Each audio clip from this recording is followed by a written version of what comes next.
Forgot to bring us back up. Whoops. Oh, welcome everybody. This is my interview Greetings. with Hi-Fi today. We're gonna take care of my normal stuff. I gotta take care of. I gotta drop certain links. Oh, good. You got the button working. Okay. Yep, I found it. Cool. We drop certain links on my stream web.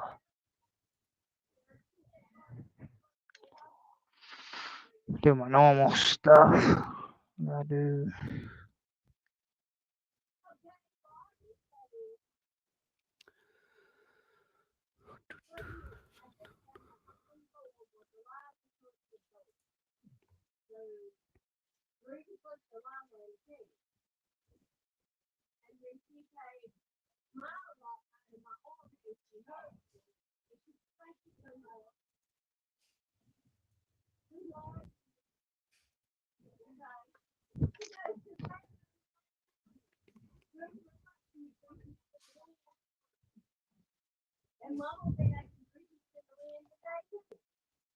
There's all that posted. Now, let's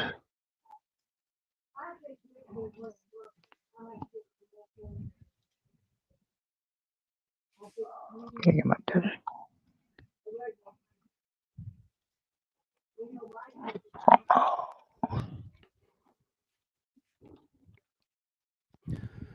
Mic check 1 2 3. Mic check 1 2 3. I'm gonna figure out how to be able to send all these promos out beforehand, so I don't have to do this when the stream starts. I I'm trying to understand. promote it across Discord. There's still a lot to figure out about all this YouTube stuff. It's quite interesting, and you also get a lot of learning in there as well. I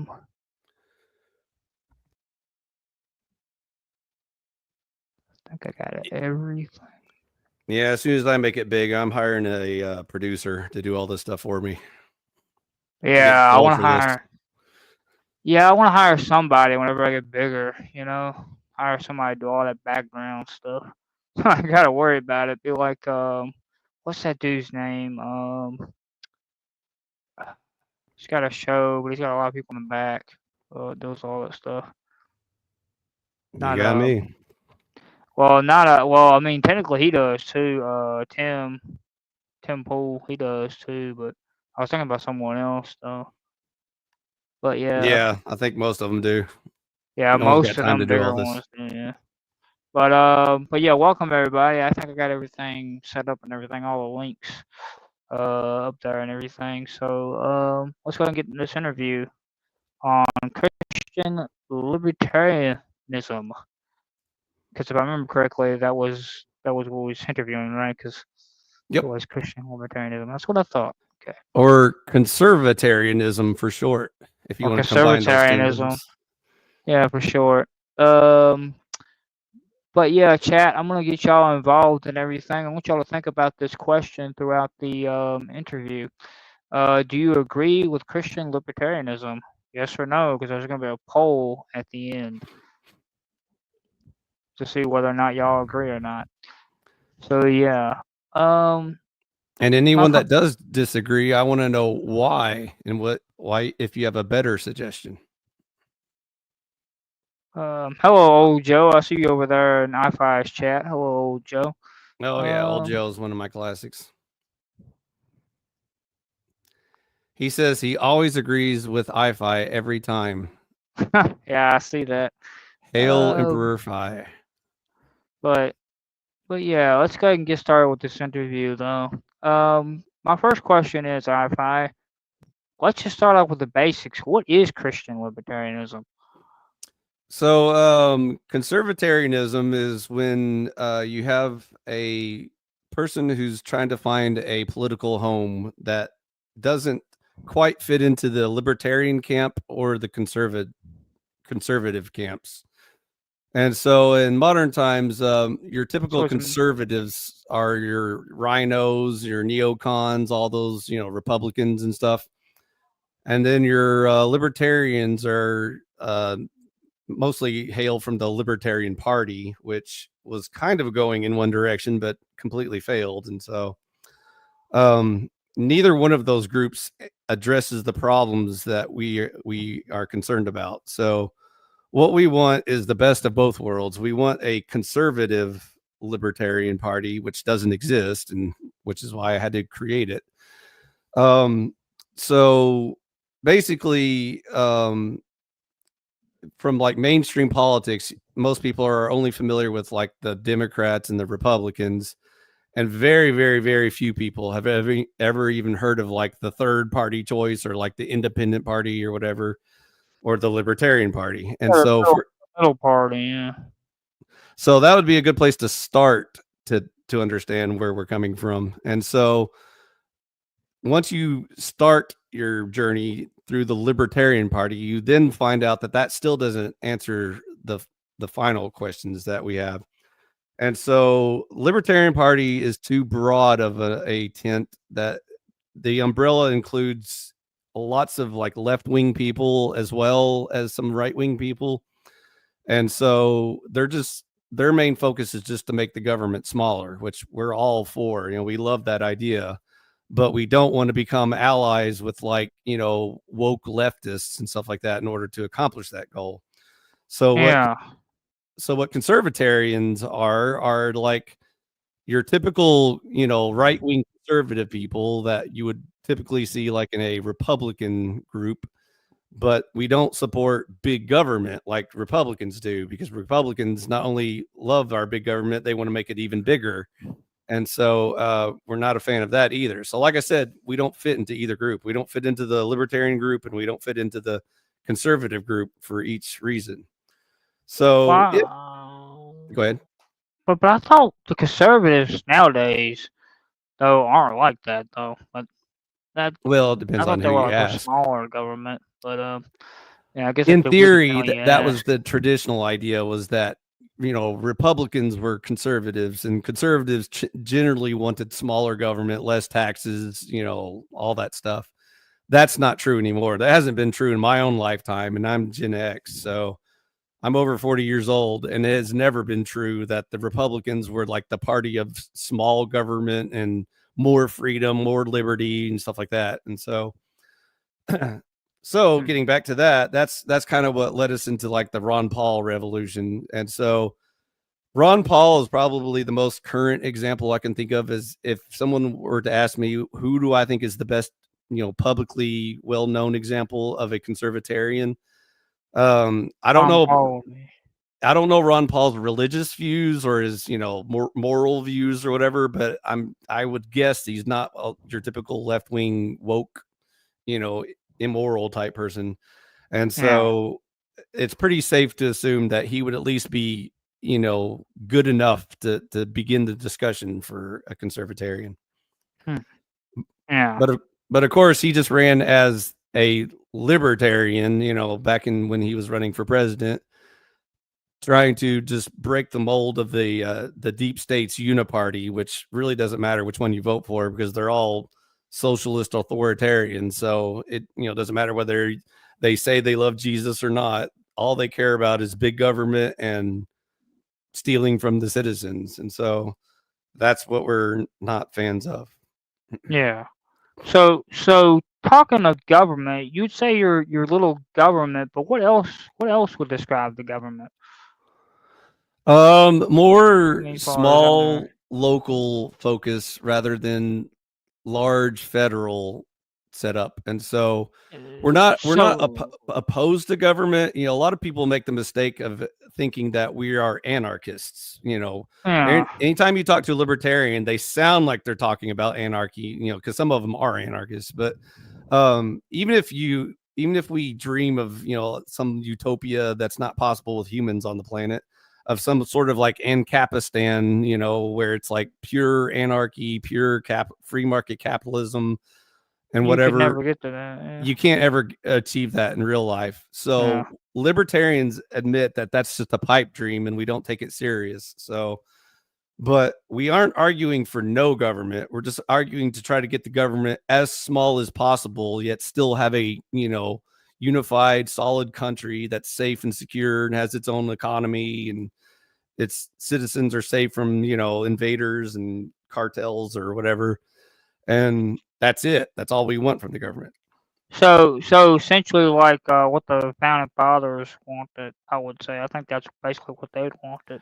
Yeah, they were even a little too friendly to, like, larger governments, but at least they were going in the right direction. They were very strongly leaning in the direction of a smaller, more libertarian focused government. The founding fathers were.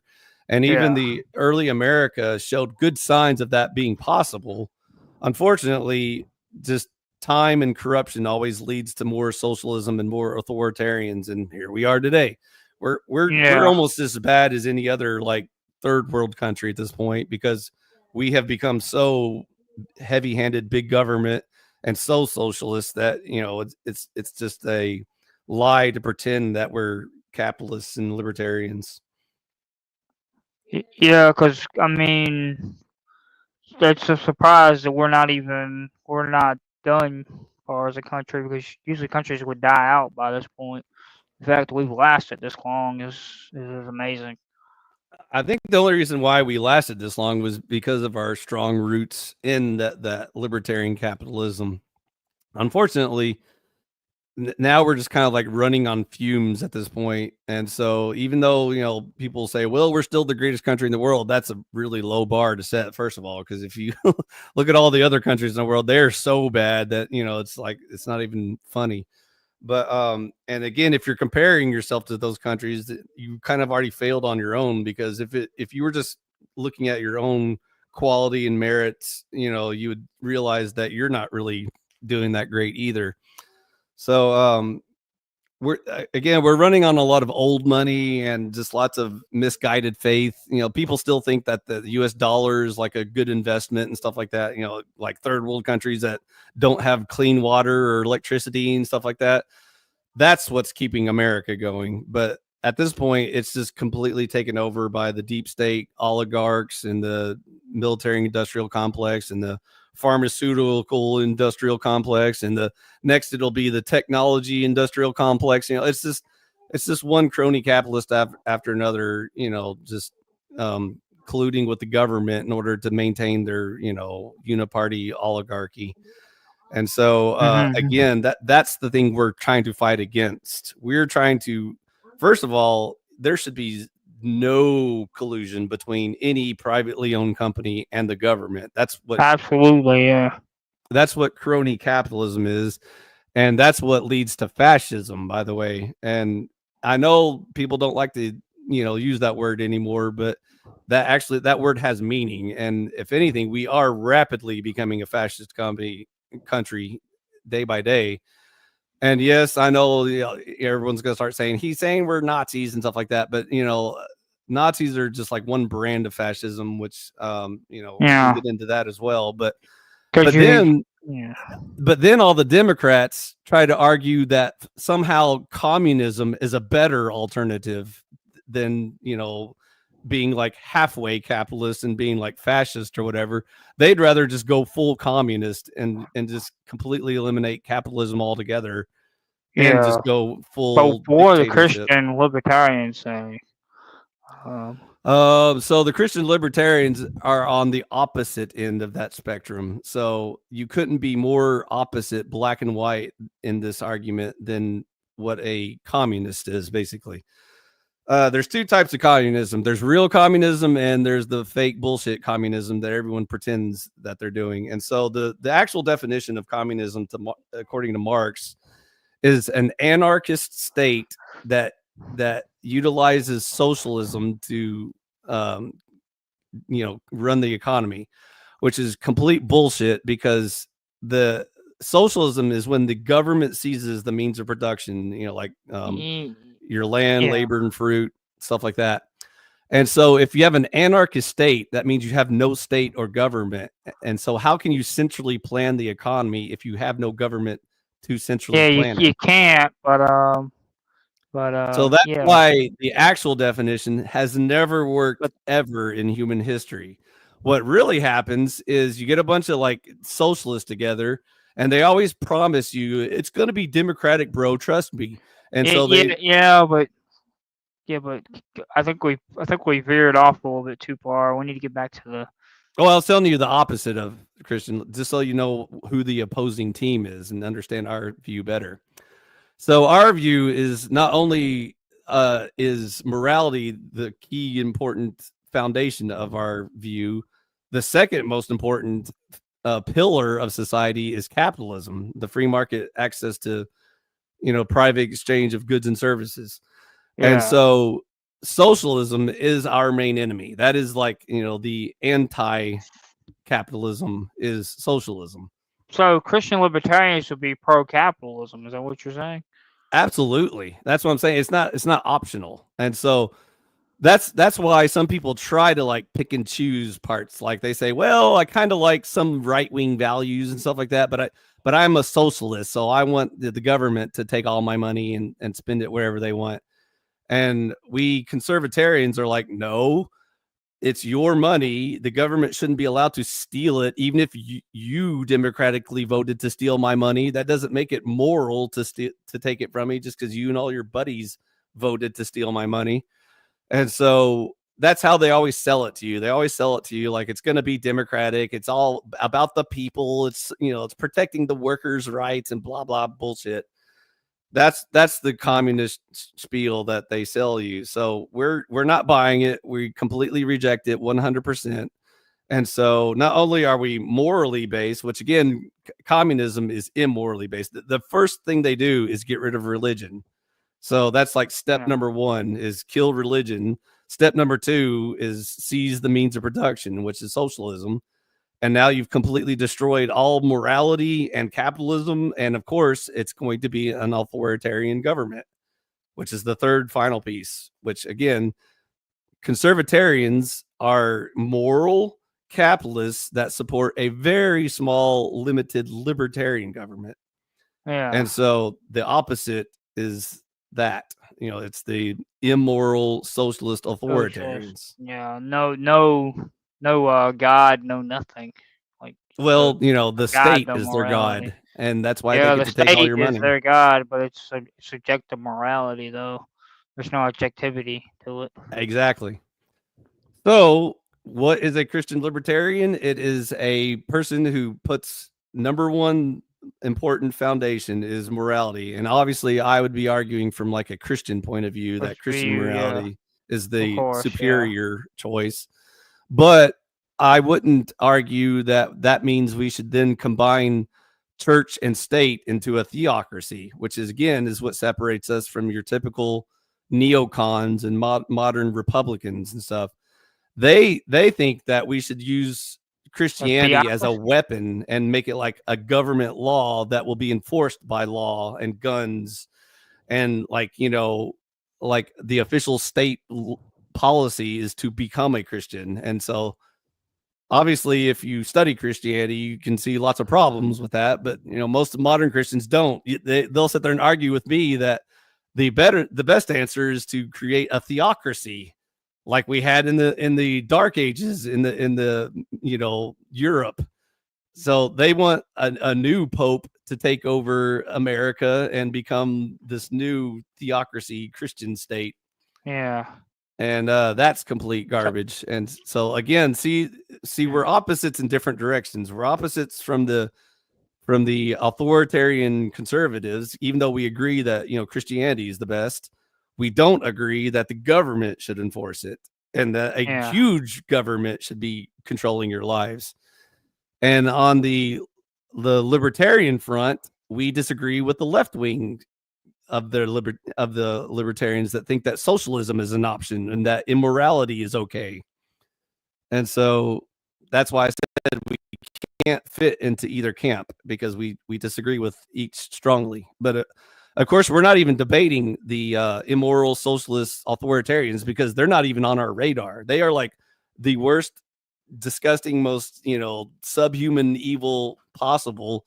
And so we don't even consider, we're not even at the same table with them debating them. We're too busy debating the right wing and the libertarians. Yeah. So is there any other things regarding how the government would look for us Christian libertarians?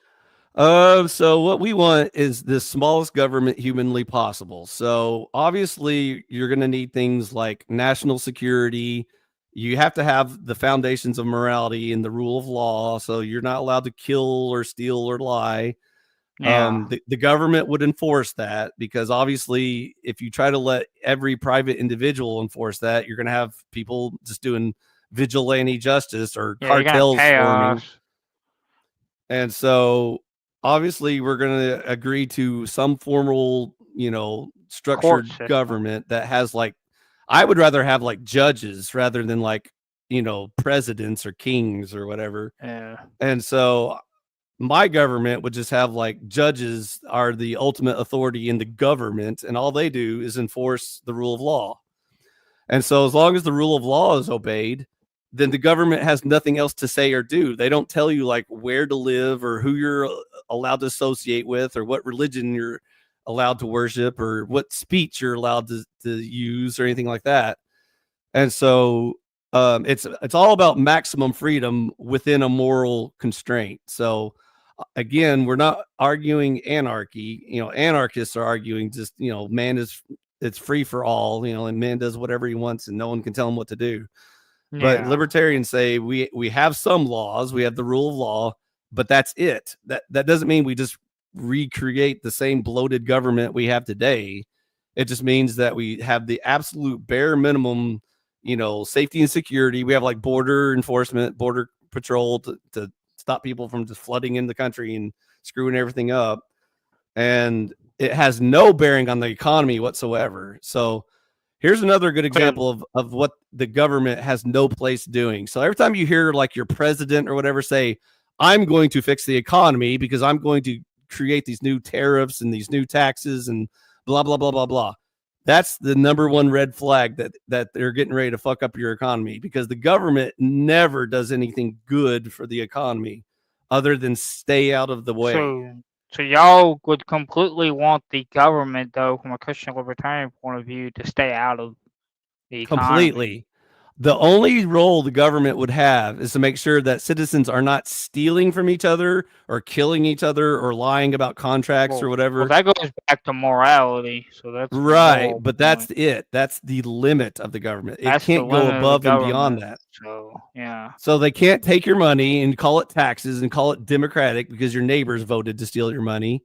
They can't like affect, privately owned businesses and tell them like what they're allowed to do or what they're not allowed to do within the constraints of morality. As long as you're not killing or stealing anything, yeah. then that's it. And so So there's no taxes, there's no regulations, there's no so tariffs, there's none of that stuff. so how does the government function without having some money incoming? So where's the That government gonna get the income? again, a absolute bare minimum government could be funded through something like, property tax or something like that. That's something even us. Oh, so y'all would agree with just property tax, no other tax but Right, property but tax. only to Because pay of the bare for like minimumness of the government. for Yeah. like 3 judges' salaries and a National Guard, which is mostly volunteer, by the way.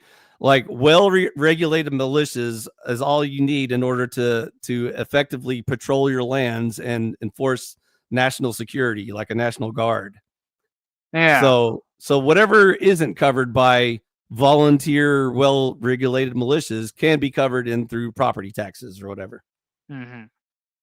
So again, Gotcha. I can see that at some Alright. point we have to draw the line. I'm not saying we're going to have zero taxes. We're going to have Yeah. darn near zero taxes, because the salaries of 3 judges and a very small well-regulated militia doesn't cost that much. It doesn't cost billions of dollars. It's just going to be like, maybe, I don't know, 200K, 300K top, something like that. And if the whole country is paying that, your tax is going to be so low. It's going to be like, $1 a year or something in your property taxes. Yeah. So that's what we're Yeah, arguing for. I like that. The government staying out of the economy, bare minimum taxes, I like that. That And sounds that also very includes like fighting foreign wars and doing like proxy wars with communist countries and stuff like that. Again, you're not taking our money to do that. If you want to go fight a war with some foreign country, whatever, feel free. It's a free country.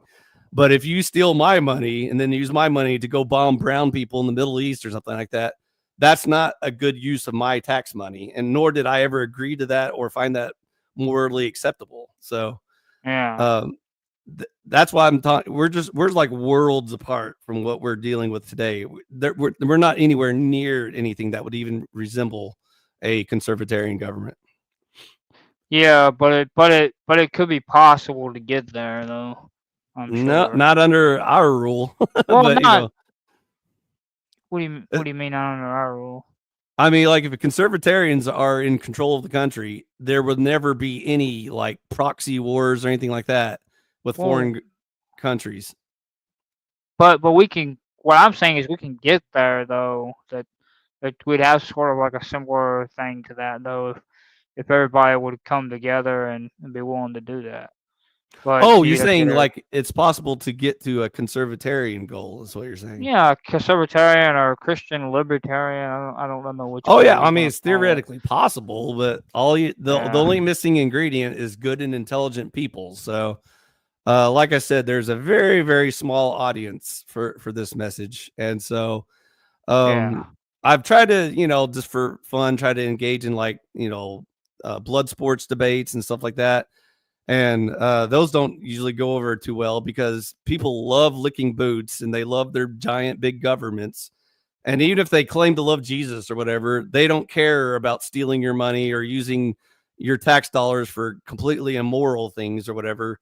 But in the same breath, they'll tell you that, that's their Christian goal is to, create this giant empire that creates a new world order that controls everyone's thoughts and becomes the new theocracy that the Catholics would um, even be jealous of. And yeah, so that's why we're not even remotely interested in any of those conversations. But yeah. I can understand that.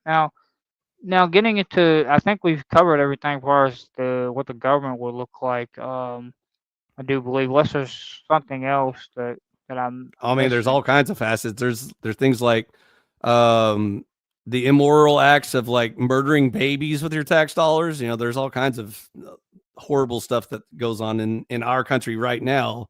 That would That not be going on in a Christian libertarian country, of course. no, since I would totally say we need to get rid of the idea of abortion because that's not biblical. Abortion is yeah, unbiblical. murdering I innocent mean, children is not a moral act, it's not a moral act. Yeah, and using stolen money from your citizens to pay for these things is the most immoral thing you could possibly do. yeah, for sure. Um, but yeah, I guess we could probably get more in depth on the government because that could probably we could probably be here for hours talking about Yeah, that's what I was saying. It what the depends on how government would deep look you want to like. go and what you want to compare and contrast to.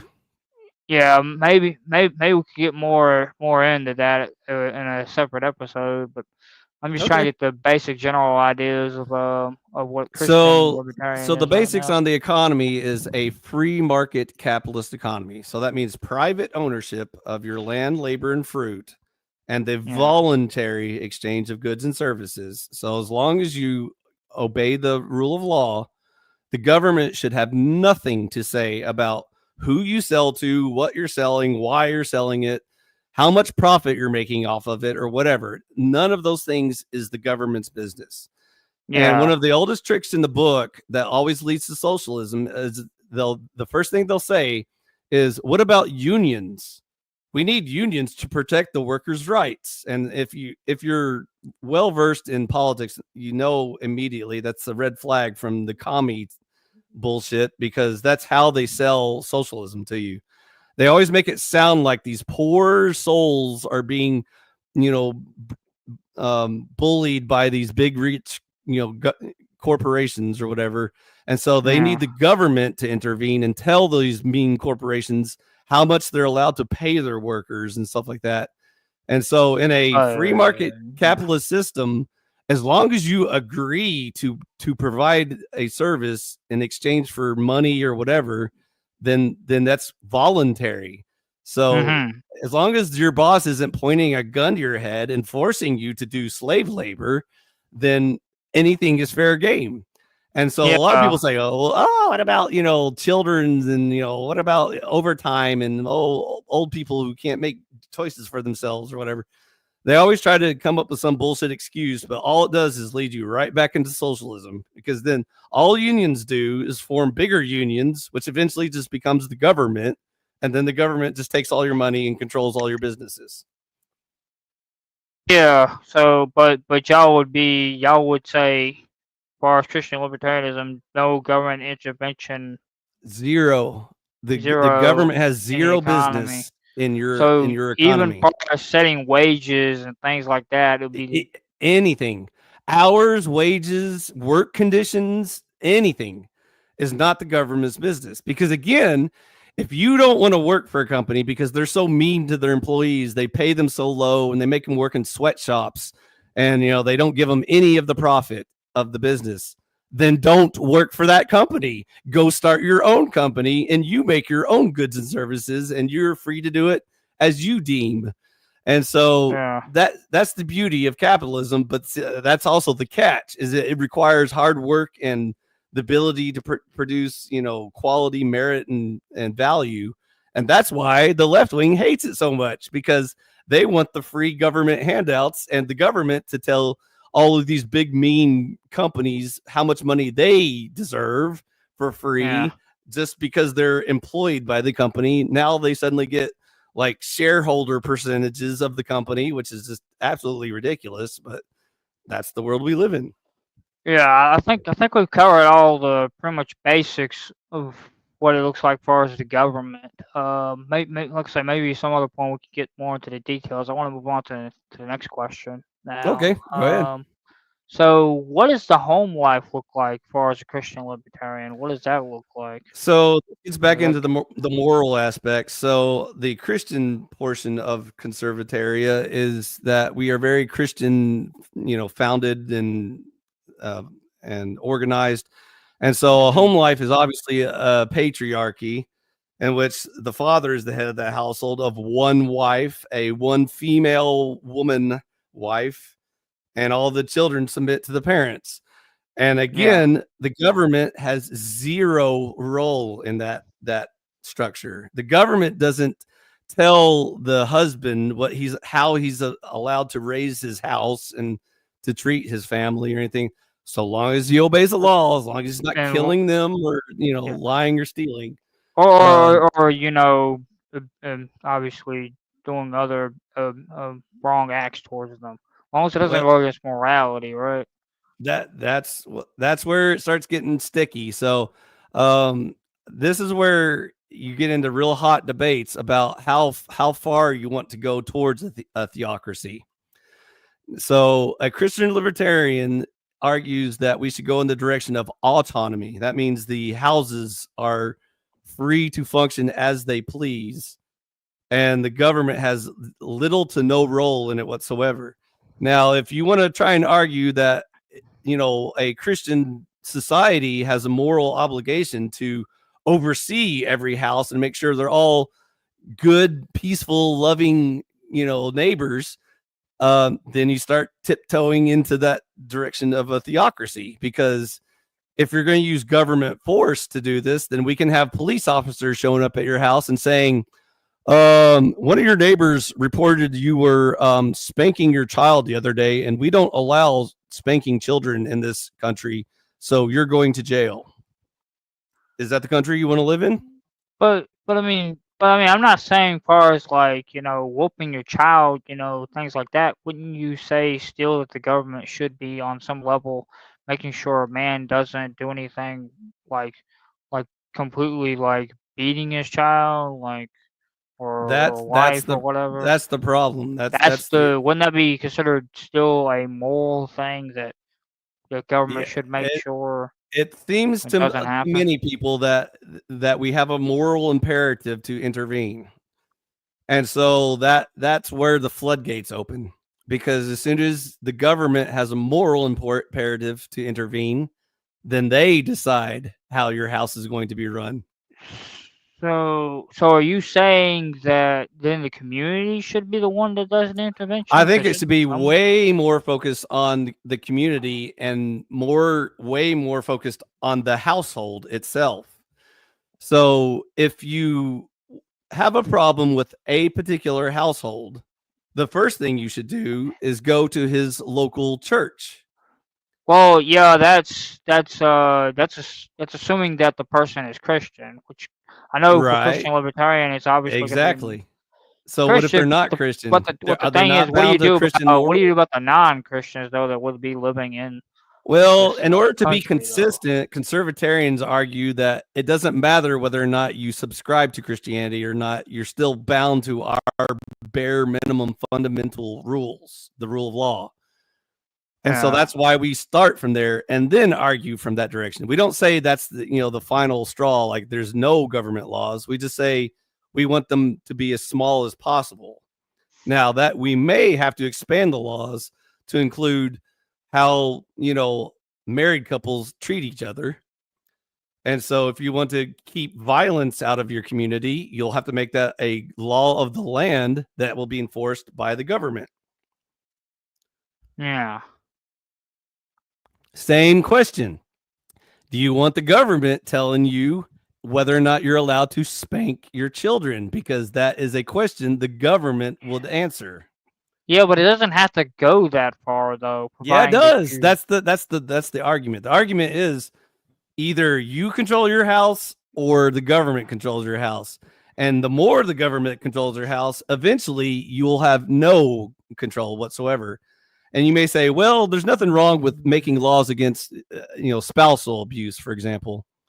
But that doesn't mean that you can't spank your children.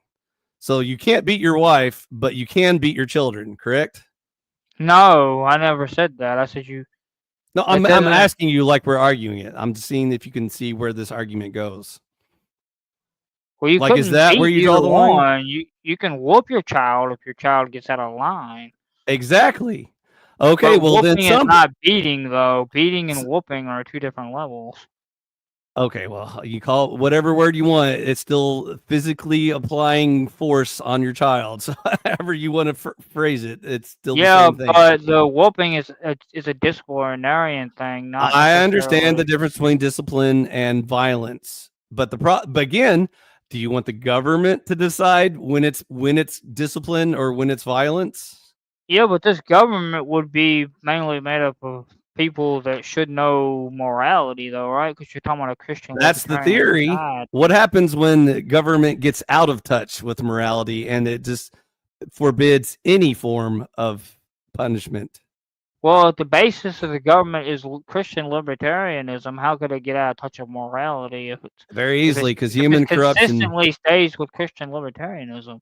because of human laziness and corruption. Because even if you start off with the perfect system, it's very easy to corrupt it and to get Well, you away can't from that have a system. perfect system. That's impossible. You can have a near perfect system.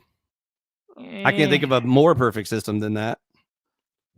yeah, maybe, but that's still. I think that would be. I think The that only would perfect even. system would be Jesus is our king on earth. He's Yeah, the that would be government, the only perfect system. Be Jesus on earth, but he's not King. here. So now we have to, You know. to take the next best thing. The next most perfect system is conservatarianism, which says the government should not be the deciding factor in how your house is raised. The quality of your home depends on the father, period. If the father fails, the house fails. Yeah, but what I keep thinking of though is, I mean, I would understand that obviously there'd always be mainly Christians that live in this Christian libertarian society, but what do you do about the non-Christians They that they are is still just there? subject to the moral laws that we enforce. So like they're But not what they're not happens allowed to if? kill and steal and lie according to Christian values, whether or not But they are Christians. but what do you do about the if you are already limited on the laws you put into place? What do you do about the laws that you don't clearly define for them people? Because obviously That's Christians in themselves wouldn't go around, beating their wife, beating their children, but like, what about the ones who are not Christians? Wouldn't they? take that advantage to. I mean, maybe I'm not saying that they all do, because there are a lot of moral people that are not Christian. Obviously, I know people that are pretty moral, that are not Ethical, necessarily that probably. are not Christian. But but Again, there, the law applies to all citizens equally, whether or not you subscribe to Christianity or not. You live in a Christian nation, so to speak, sort of a theocracy. So a conservatarian, libertarian country can still be like a predominantly Christian valued system, even if though it doesn't enforce Christianity on all of its citizens. yeah. Again, we just have like a bare minimum moral standard, basically like the 10 Commandments, for example. Like that's a rule of law that we can all agree on, whether you're Muslim, Jew, atheist, whatever, it doesn't matter. They all agree that it's bad to steal, kill, and lie. And if they agree to those terms, then they are welcome in the country. So basically, so limited as far as rules, it would be as limited as the law of Moses. Well, What you're saying. the law of Moses has its own set of problems. I would say Well, it's more yeah, like it has no sort of problems, but I'm saying the limitations, though. a Christian Is society, like that limited, though? It only has like 100 and some commandments, as yeah, far that's as those laws laws or used. laws. I would set it the Although example as technically, early Christians. upgrading it to modern standards, they probably has closer to 400. So Because you early got, Christians, you can find plenty examples of moral living standards about how yeah, to actually obey God's word and not get caught up in like shrimp and fibers and stuff like that, but things that God actually cares about lying, killing, and stealing. And as long as you abide by those laws, you can at least have a society standard. Now, obviously, you're going to have, people that don't quite follow the letter of the law very well. And so as long as they obey the bare minimum rule of law, then you're still allowed to keep your freedom, for example. So as soon as you start breaking the rule of law, obviously we're going to have prisons or just deport you straight up out of the country because, we don't want your kind. And so, there's ways to handle that problem, but it's easily done. yeah. But again, I'm not arguing a theocracy, a full-on theocracy, like a lot of the modern conservatives you'll hear about. It's even in the panel verse here, you'll hear lots of Catholics and ortho bros and stuff like that arguing that we need a bigger government, a more heavier taxed government with more machine guns and billy clubs over people's heads to use the government to force people into their version of Christianity, whatever that means. And we already know what the Catholic version is. If you just study your history in medieval Europe, the Dark Ages was because of the Catholic reign of theocracy all over all the European countries. Yeah, and that didn't end up so well for us, theocracy. Because they wound up taking people out that did not convert to Catholicism, including actual Christians. So it's a hilarious little blurb they in went our way history. too far with their theocracy. But is there I guess that's like the bare basics of what home life will look like under a Christian. It would be as much Christian morality as you can influence on your community without using a gun to force them to do it. So and you'd mainly allow the church to influence that. That should be your number one influence in life. Your number one government influence in life should be your church leaders. I don't know if that's a government, but okay. It can be. I don't have any problem with like church leaders becoming like mayors and governors and representatives or whatever. And so obviously they would be the best people to ask moral advice on how to run your country instead of a bunch of atheists, butthurt, anti-theists running your government. And so again, the whole point of a conservatarian country is to emphasize the foundation of Christianity and to do it with the least amount of government intrusion as possible. Yeah. So even in our churches, I don't know what your church is like, but my church, we have leaders, we have like elders who we go to for really important questions, but we don't have elders show up at our house every day and tell us like how we're allowed to talk to our spouse, or blah blah blah blah, and all the little fine details in life. And now getting back to your example of like, well, what happens when there's a man who's not treating his wife very well? Again, you can bring that up to the elder and see if that's something they want to personally intervene in, like show up at your house and tell you, this sort of behavior won't be tolerated or whatever. But again, how much power do you want to give that person? Do you want the elder to be able to decide whether or not your wife is allowed to leave you? Because she that should be a feels decision that y'all threatened. discuss. That shouldn't be a that should be that's called counseling. They need to counsel you on some What of if these she things. calls it abuse, but you're not actually like physically harming her, but you're just saying things that hurt her feelings or whatever? Well, that's where they have to. That's where you'd have to talk to the priest, and they have to do some investigating. That's I what guess. your hopefully correct religion will lead you in the right direction. Do you think a secular governor would be better at handling that situation? Secular government would not be at all. Like a mayor or governor or president, a secular one or an atheist one? Would They would that be a not. better? They would not be because they have no. They have no. They have no standing in that really. Okay, They're not. They don't see marriage as a covenant, or marriage as a covenant. It's right. an agreement And before so God. It's a we already religious solved that. thing. We It's already not solved a that problem in secular thing. our conservatarian country. It's definitely a covenant between God and that man and that couple. And the most authority the person that has in that situation would be like your church leader Yeah, that would be the one that would have the most authority in that situation because on whether or they not your marriage understand. is valid and remains Yeah, valid. yeah, because they don't understand that as a covenant Yep. between you and God, between the man and the woman in that covenant. So there you go. There's the beauty of conservatarianism. It answers all of the questions, all of the possible problems we can have in life. That is the best answer. Well, no offense, but I don't think any form of government solves every problem unless you're talking about God being It's the over best everybody. government you can have No short of offense on that Jesus. one, I but Short of Jesus being your king, it's the best government you're going to be able to achieve here on earth. yeah, maybe. What's a better one? Well, I don't know of any right now, but it's the best one that I've heard of, probably. But there might be a better one out there. I don't know. I have to explore. I've been waiting for There's a plenty of rebuttal. ideas on what government should look like out there. I've tried asking all stripes and flavors what's a better idea. No one has a better response yet, so I'm still waiting. Mm.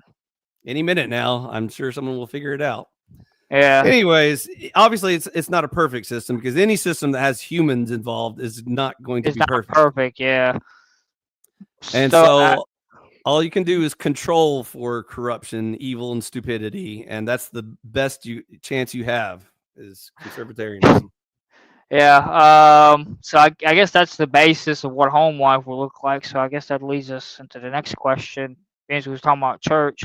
What does church life look like to Christian libertarians, and also what form of Christianity would best fit Christian libertarian if there is one? The one true church, obviously. What exactly would Christian libertarians consider the one true church though? So many denominations. So what would be the one true church? Oh, that's easy. It's non-denominational. That's the It's answer. non-denominational. It's Okay. the one true universal church. Uh, yeah, but non-denoms also have their flaws because they're humans. I'll give you a hint. It's a Protestant group. Well, yeah, non-denoms are Protestant, but they do have their flaws though, because certain non-denoms have they have different doctrines from other ones. I I've think noticed. we can all agree I don't on think a they're very universal. I think we can all agree on a very, very vague and generalized version of Christianity that covers most of the bases. Yeah. Obviously, mankind is going to debate religion till the end of time, and they may never get the right answer and never discover the one true church. It may be here now, and there's just not many people subscribe to it. I think it's pretty easy to figure it out, but that's just the whole separate religion debate that we can get into. But Yeah. as far as this discussion is concerned, we can just cut it off at the very vague general sense of Christianity. So whenever Yeah. we can even include the Jews in this one. Whenever you hear modern people say Judeo-Christian values, they're basically talking about the 10 Commandments. And so most Christians still subscribe to most of the 10 Commandments. And so that's good enough as a starting place to say those are the fundamentals of what we would call a Christian libertarian society. Yeah, and that would also make up what the fundamentals, some of the basic fundamentals of what church will look like in a Christian libertarian society, Correct. along with And all the other mysteries. The holy mysteries would obviously be there as well, as far as like the nature of God and everything. right, but that the mysteries aren't important for like your government laws Yeah, and stuff like that. but it's important for church life. That's what I'm. Oh yeah. Well, That was what the question was. What does church look like? So church would look like the ideal situation in which you separate church from state. So now that we're taking state out of the equation and we're only talking about church, then church should be exactly as Jesus prescribed it. So if you're following Jesus' teachings correctly, you get to call yourself a disciple of Christ, aka Christian. And so if everything your church matches up identically to the teachings of Jesus, then I would say you're headed in the right direction. Yeah. And that's what your church should look like. So as long as it goes according to the Bible, that's what the church will look like in a Christian More libertarian importantly, society. Jesus' teachings in the Bible, because the Jesus Bible teachings in contains the Bible. the old law and a lot of bickerings and arguments with apostles and non-Christians and confused Christians. So the red letters in the New Testament are of the utmost importance when forming your church. Mm-hmm. The one true church. Yeah. So is there anything else about Christian libertarianism that you could tell me before I open up the panel to let people come up and ask questions, and we'll put Again, that the poll down the there as well. FAQs are, I'm not arguing anarchy. I'm not arguing a theocracy, because even though we will allow some form of government that is founded in Christianity, we are not merging the state with the religion, because that's theocracy. And so conservatarians want to remain separate from church and state. They want the state to handle the law and the church to handle the morality and the religion. And the only thing the government worries about is the bare minimum fundamental moral laws. And so Yeah. as long as you understand that, then you can ask any questions appropriately to my position. Mm-hmm. Yeah. Also, I'll go ahead and spoil all of the good reads and good sources to look into. So for conservatarianism, currently there's a channel called Biblical Anarchist or something like that. His name is Jacob Winograd. He's a Christian libertarian. He's a good, normie source to look into this stuff. Ron Paul is probably one of the best libertarian examples that we've had in recent history. Dave Smith used to be pretty decent. He's not so great anymore. Plus, he tanked the Libertarian Party, which isn't helping much. As far as economics is concerned, Milton Friedman, Ludwig von Mises, Murray Rothbard, and even like some other social commentaries like Thomas Sowell and maybe even Ayn Rand if you get bored. But anyways, there are groups of people and think tanks that are the good places to look into this stuff. Everyone else, I wouldn't waste too much time with, like blood sports debates with like, ortho bros or whatever is not going to help your journey to finding more answers. And avoid a lot of the institutional things like the mega churches and the mainstream political groups. Like I like the term rhino, except it needs to be updated. It's not just Republicans in name only. I would call it the right wing in name only, because there is no more right wing. It's dead. And so the only choices left now are the left wing and the center left wing. And so as long as you understand what paradigm we live in, that'll help you better understand where I'm coming from, being a self-proclaimed only right-wing person left on this planet. So with that, I'll take any questions. Well, the panel is open now, everybody. So if anyone wants to step up and ask questions, the panel is open, and I'm also putting the poll in the chat. We've got the poll up on YouTube in the chat. I'm still trying to figure out how to put the poll up on my other two platforms as well, the Twitch and the Rumble platform. I'll go ahead and answer a couple of questions on my chat, since there's like two. When does it go from punishment to abuse? That's the difference between discipline and violence. So if you strike your child out of anger, that's violence. If you strike your child out of love, that's discipline. That's the separation of the two. People bring their own personal feelings into punishments. That's a problem. Facts don't care about feelings. So I'm in that camp. Okay, that was my chat. If there's any questions you see within my chat, because I think you can see my chat as well, you can answer them as well. I can click over to it.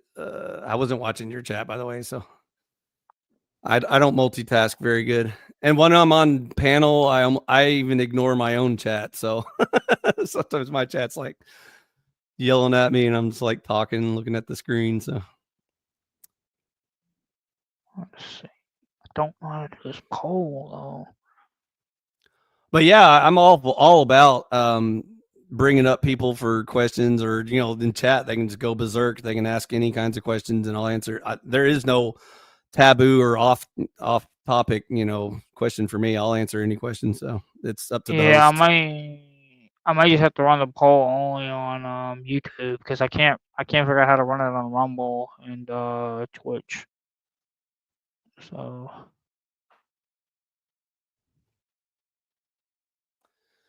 and Richard stopped by and said hi. Hi, Richard.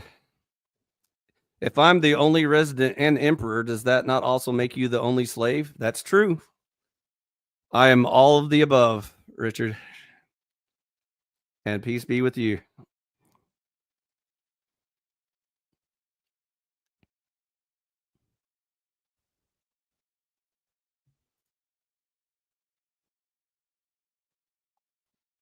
oh yeah, I don't know why no one's come up yet. I just got back on the tab.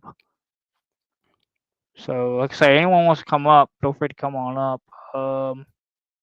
Yeah, peace, Richard. Peace. Welcome.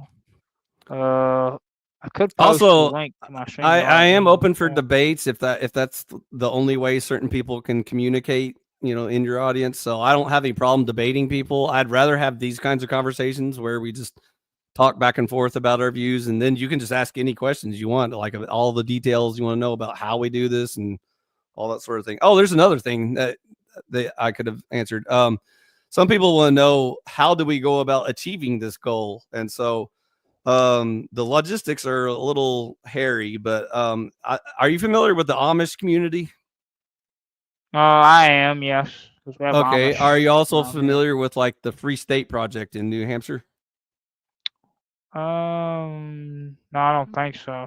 It's basically a little social experiment where they're trying to see if they can get a little libertarian community to kick off in the United States.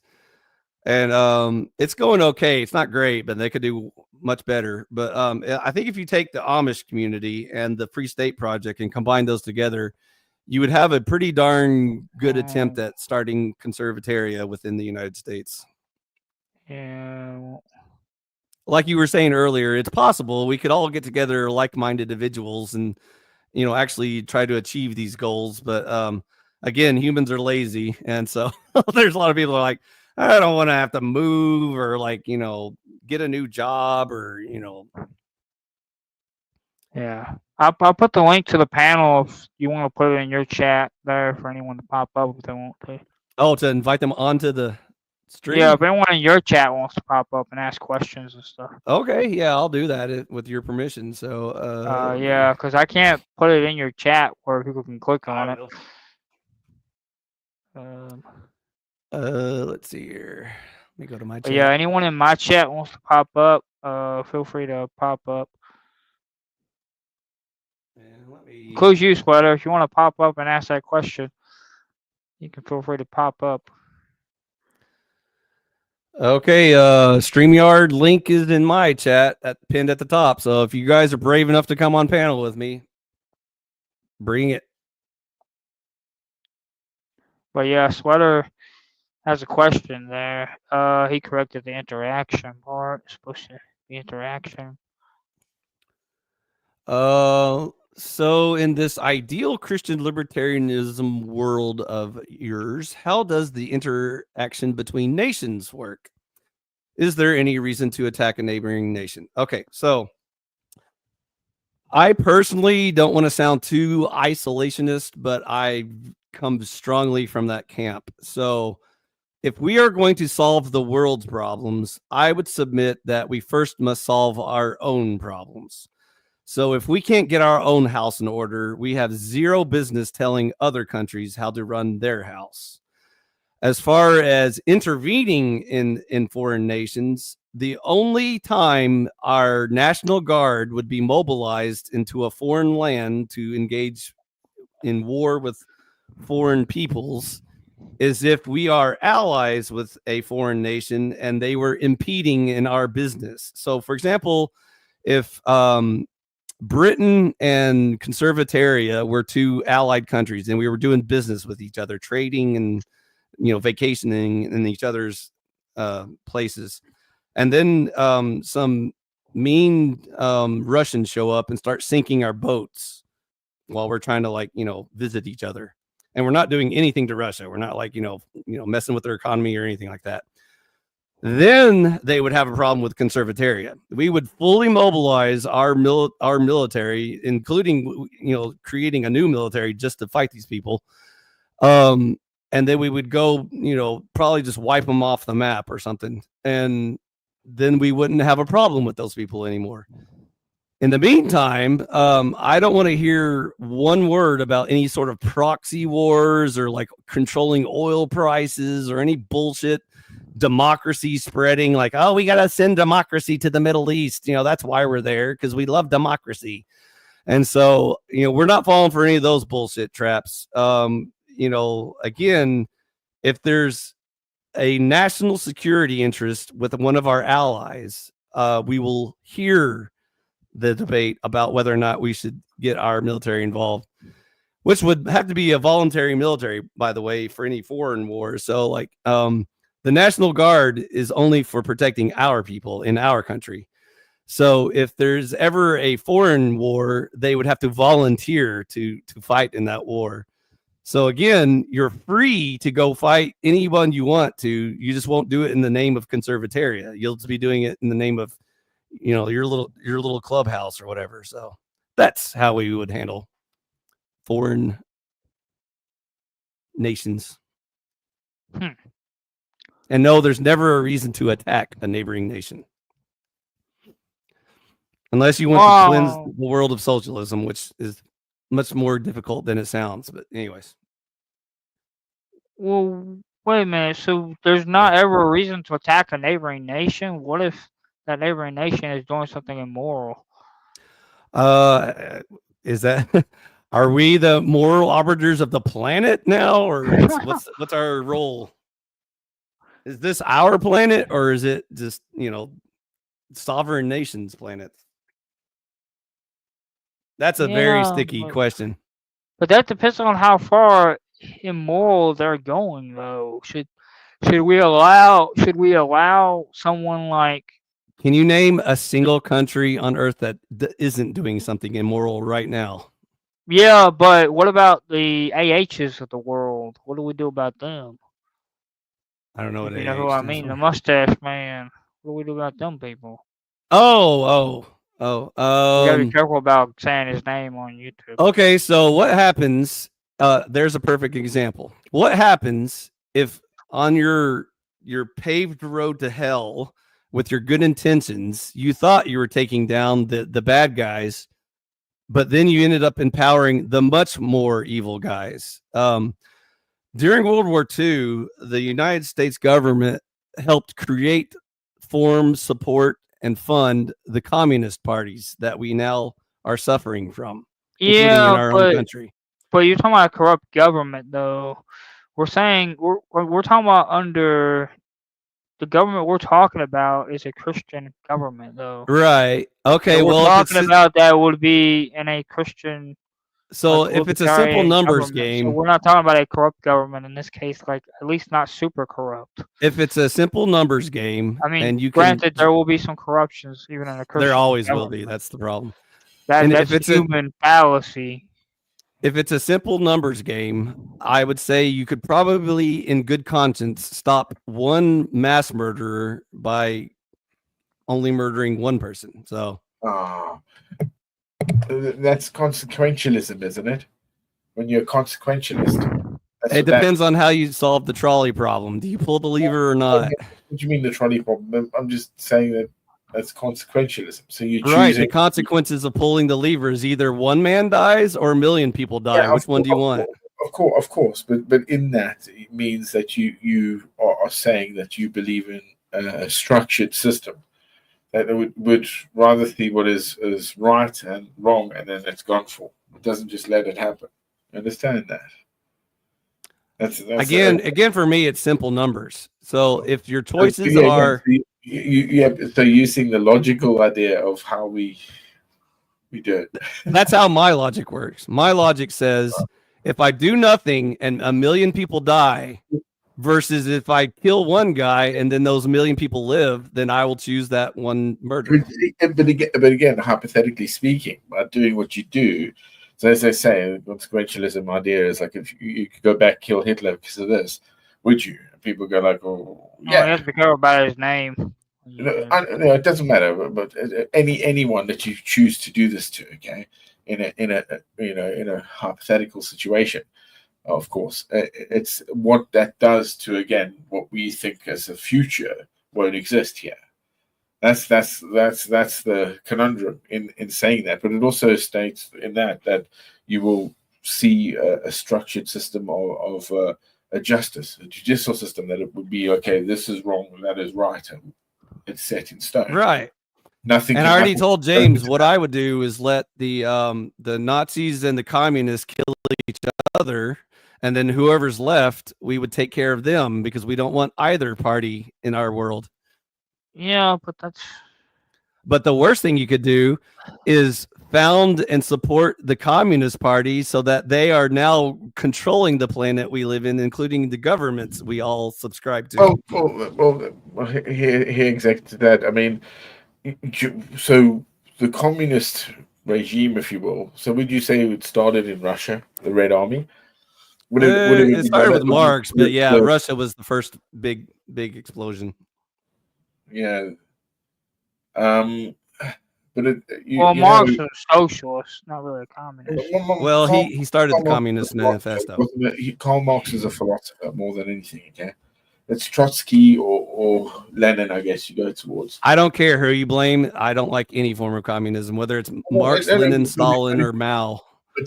But of course, but it comes from the point of where there is nothing for nobody, but only the rich have it, like the bourgeoisie of France, right? Where it comes into that factor, doesn't it? Mm-hmm. Yeah. So it had to happen, and there it is. It is here, and it's part of us.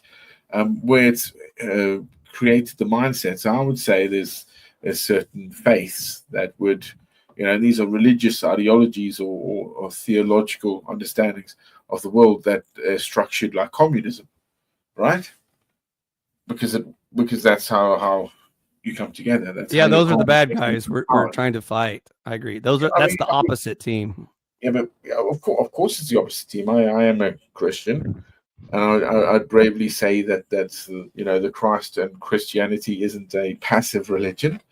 I think that's half-assed. Do you feel there's a conflict between Christianity and economics? Like Christians are supposed to be like communists or something, or what do you think? No. I personally think like the taxation system is why we have it. That's a different set of rules. Render unto Caesar what is Caesar's, if you will. Yep. Yeah. And so, but our hearts should always give. We should always try and better ourselves and be the good Samaritan. Blah blah blah. But don't be weak on that. I would even suggest there's a connection between certain two parties, and see if you agree with me or not. Whenever you have socialism, you always have authoritarianism, and vice versa. Whenever you have authoritarians, you always have socialism. They just go hand in hand. Well, authoritarianism can be outside of socialism, though, because even it can be theoretically. In real life, what happens with humans is it's always one with the other. Well, in real life as well, because wouldn't you say it's authoritarian to have like a king that's very strict? That's right, and where does the king get his money from? That's not from necessarily seizing the means of production, or fascism, which is socialism.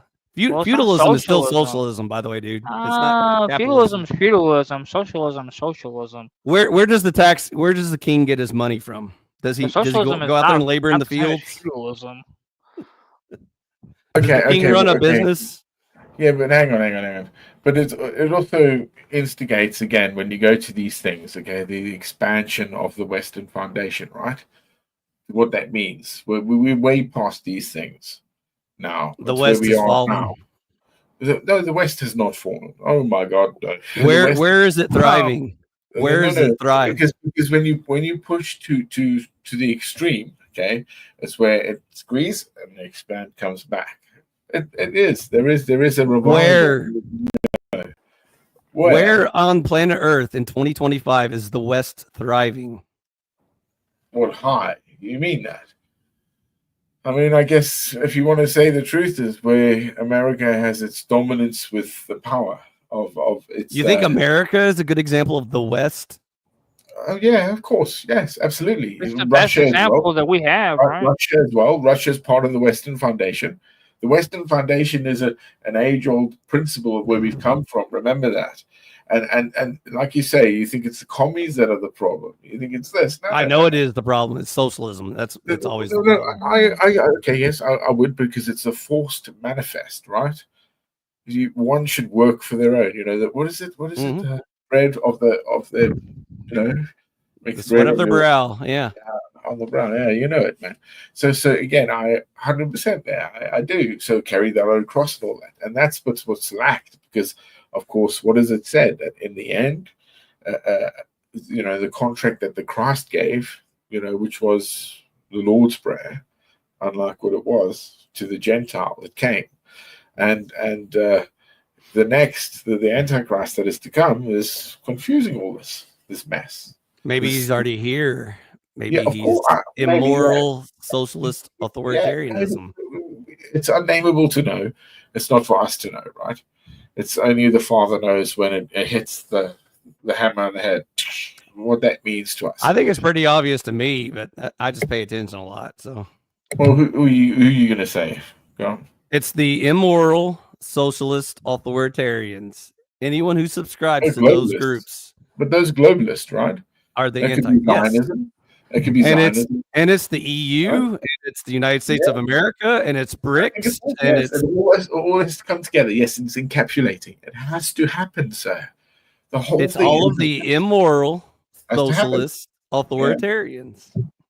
Yeah, I guess so. Yeah, that's and so this theoretical West of yours was supposed to be fighting against these people. We're supposed to be about moral, capitalist freedoms, liberty, justice. Peace. Yes, it should.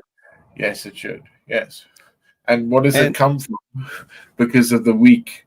Because over time, what happens is those people that are the gatekeepers and the leaders have forgoed those things. Because of the idiotic masses. That is wrong. No, you understand. It doesn't mean that it's all wrong. people will like suffer death in order not to take the mark. Yeah.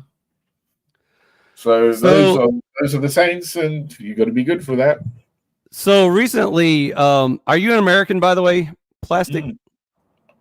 No, No, man. I mean, he's it's in the word. It's in the word there. Oh, you're Africa. You're in Africa. African. No. I grew up there. What citizen are you now of? I'm a dual nationality, so I'm lucky. But I am a British citizen, so yes. Oh, my condolences. I Do you think have- Britain? Do you think Britain still represents the West?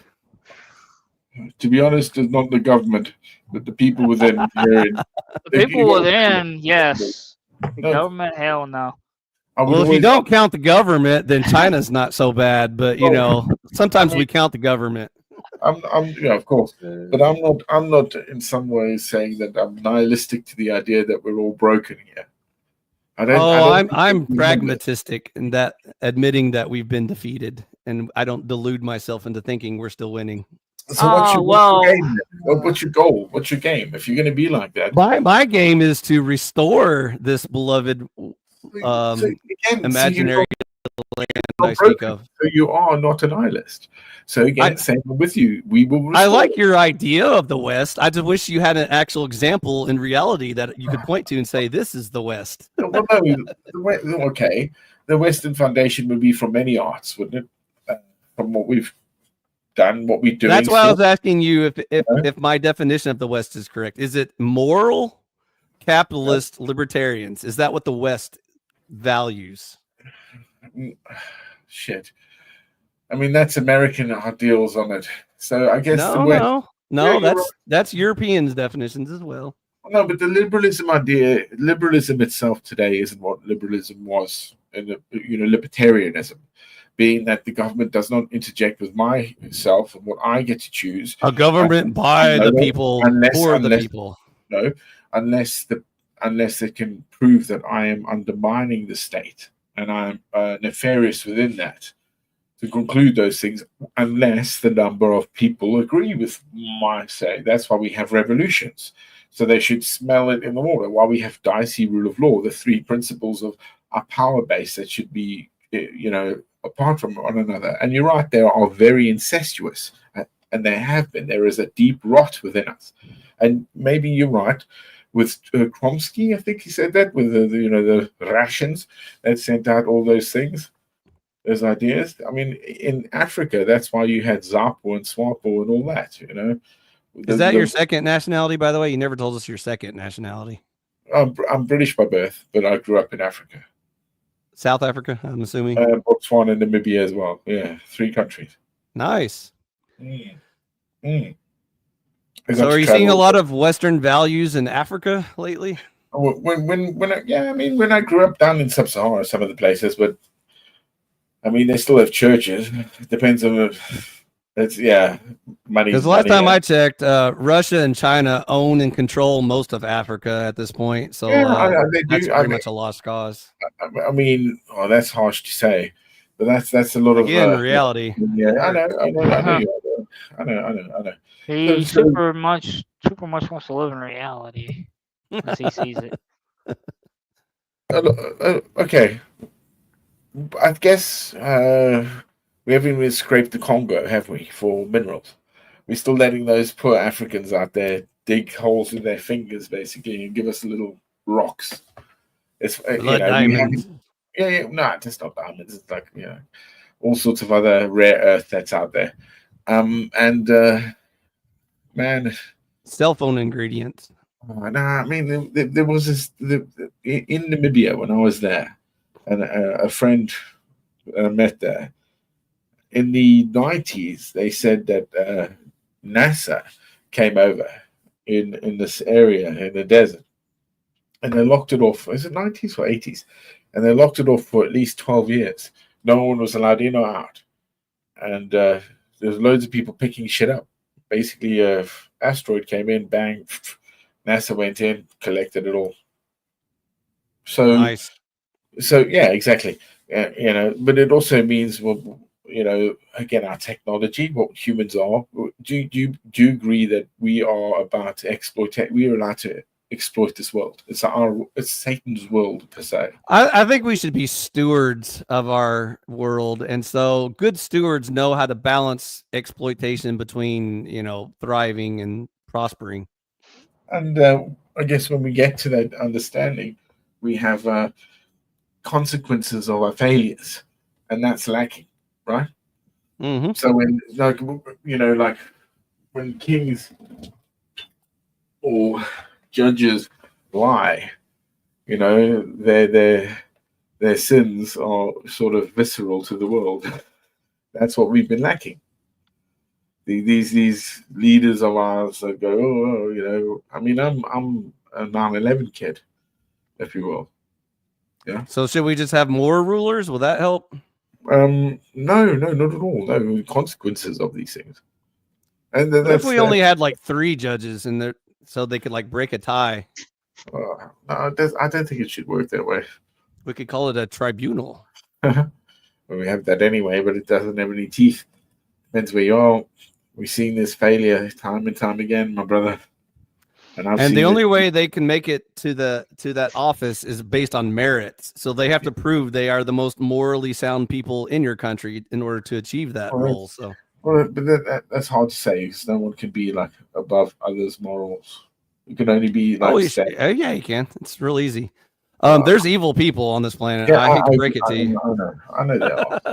I know they are. Last time I checked, I didn't murder 6 million people, so I'm slightly more moral than that person. If you're talking about Hitler in that regard, no, I was just talking about Stalin on a Monday. That was more than that. Jesus, yeah. On a Monday, that was Stalin. I'm not talking about his lifetime career. I was talking about like on Monday, that was between breakfast. So humanity then we've always been killing ourselves. Violence is what we are, right? And it should be that our reasoning and rationality should come to the forefront. And that's, again, why we say the Western Foundation is great, because we endeavor to better ourselves and understanding. So, you know, what is his name? What is it called? The Elephant Man. You heard of him? Yeah. Yeah, and during his time, you know, when he was found and what happened to him, they made films. But you know, again, it was always you're a freak. It was always seen that if you looked terrible, if you were born with a deformity, you were deformed of the mind, right? But they didn't care about his words or his thoughts or feelings. No, but nevertheless, it's taken that we don't see that anymore. We understand things because we've taken the process to do it. Like the woman was it the one that it was mute and deaf in America, right? And now we vote politicians based on their beauty, like Trudeau and Gavin Newsom and all those cuties. Now you have Trump, but and he won big. Let's see how it goes. I wouldn't say he's very attractive, but you know, maybe you think he is. Not the attractive thing, but the populist thing. That's why the globalists don't like it. I think his memes are dank, and that's why he's so popular. But unfortunately, our country's the punchline, so I don't think the joke's that funny. Americans are right. So oh, by the way, speaking of the Western values, the other day he defined 2 genders in our country. Finally, so would you say the West is making progress? I would agree. If your country has to make an official statement that there are 2 genders, would you say your country's doing well in the Western progress of society? No, but by the way, the year's 2025 for those at home keeping score. but I mean, technically, what country is really doing super well though? Exactly. That's what I said. Figure it out, but like it's the individuals you have to look at. You can't look at the government as the sole basis, though. I can think of one country that I would keep my eyes on. In Argentina, there's this dude named Javier Milei who's finally got tired of socialism and decided to purge it out of his country, and I think he has a bright future. Smart guy. Because most of the time, the government is not a very great representative of what the people are. Right, but sometimes it's a result of years of tyranny and corruption. Yeah, and sometimes it's a result of just people Other than being that, misled. You know. Other than that, the only countries I ever mention in polite conversation are places like Switzerland or maybe Ireland on a good day, but sometimes they have really bad backlashes as well. But again, America's not exactly off the top of my list of good examples. Yeah, man, don't be stupid. You have I no won't. idea how bad the world is. No, I mean, really, it's so funny because we're okay. I think. Have you traveled much? You ever been to the East? Oh yeah, I've been to the Orient. You have, yeah. What's it like? Yeah. I haven't. I lived there for a while and I taught English and Good. I saw all of the wonders of communism. It was great. Wait, China. Then you went to China because I'm Yeah. yeah. Oh wow. For miles as far as the eyes can see. Yeah. I mean, well, that's an odd thing. They tricked me into going there. I watched all those kung fu movies where they live in terracotta houses and they wear the frog button collar suits and stuff. But in real life, they're just a bunch of zombies that live in a dystopian concrete prison cell. But based on your travels to China, do you really think America's that bad? I think America is trying to catch up with China. They're trying to be more like China every day because we're not socialist enough for them. The corrupt people of America, but if you go out to the countryside, I think the reason why China's economy, go to the countryside in America, we're not trying to become like China. I think the reason why China's economy exploded so massively was because they signed on to more capitalism than America preaches. And so that's the secret to how they suddenly became so wealthy and successful. Unfortunately, it's still socialist slave labor, but you're an American, aren't you? Right? What's that? You're American. I currently reside here, but I don't identify as one. But all you he doesn't identify as American. Were you born in America? Were you born I'm a conservatarian refugee, currently seeking asylum in America. All right. So you Canadian? Yeah, whatever that means. Don't ask me. I don't know what that means. Yeah, I was born in America, but I don't identify with any of its values. Be proud of your nation, because you know what? I'm simping for your nation. No, I'm not. You guys are cool. I got family out there as well. I grew up a Mormon in Africa. It was very difficult for me.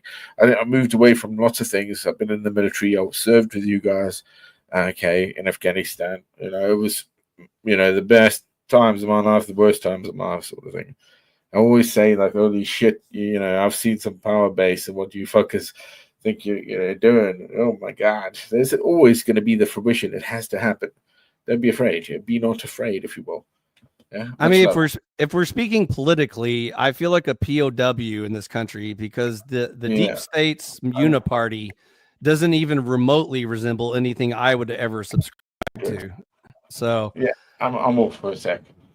I'm gonna go. So immoral socialist authoritarians are not people I support, and so. But thanks for stopping by and. Yeah, have a good one, Plastic African. Have a good one, bro. Good luck in Britain. I hope you guys can salvage what's left there, but it doesn't look good.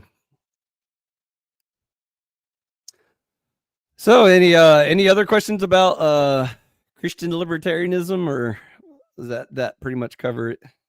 I think we covered pretty much the basics. I mean, I might want to have another interview at some point and go over a little bit more of the nuances over Christian libertarianism. You can go ahead and get into some appetizer questions of like some deep dives you have in mind or whatever. Let me know what you're thinking. Like, what more details do you think you need? Well, I mean, so how limited is the government, and what do you mean by like a more localized government? Again, it's kind of the opposite of what we have now. Right now, we have a giant federal government that controls everything. We have a state government that's like the middleman between the big boss, the cartel, whatever you want to call it, that's running our federal government. And then you have the local, little government that no one cares about, that means nothing in your life, that changes nothing in your life. And so it should be the opposite way. So in a small, limited government, your local government should be the only government you really care about, because they're the ones that actually affect change in your life. And you can keep an eye on them to make sure they're not becoming corrupt and, getting away with like, crony stuff or whatever, fascism. Yeah. And then the state should be just kind of like only intervene where like your local government fails because they're so completely overridden with corruption or whatever. And then there shouldn't be really any federal government at all, other than like those 3 judges I told you that make sure the entire country abides by the rule of law and maintains our national security and such. But again, it wouldn't be like a giant bloated government. It'd just be like a very small office.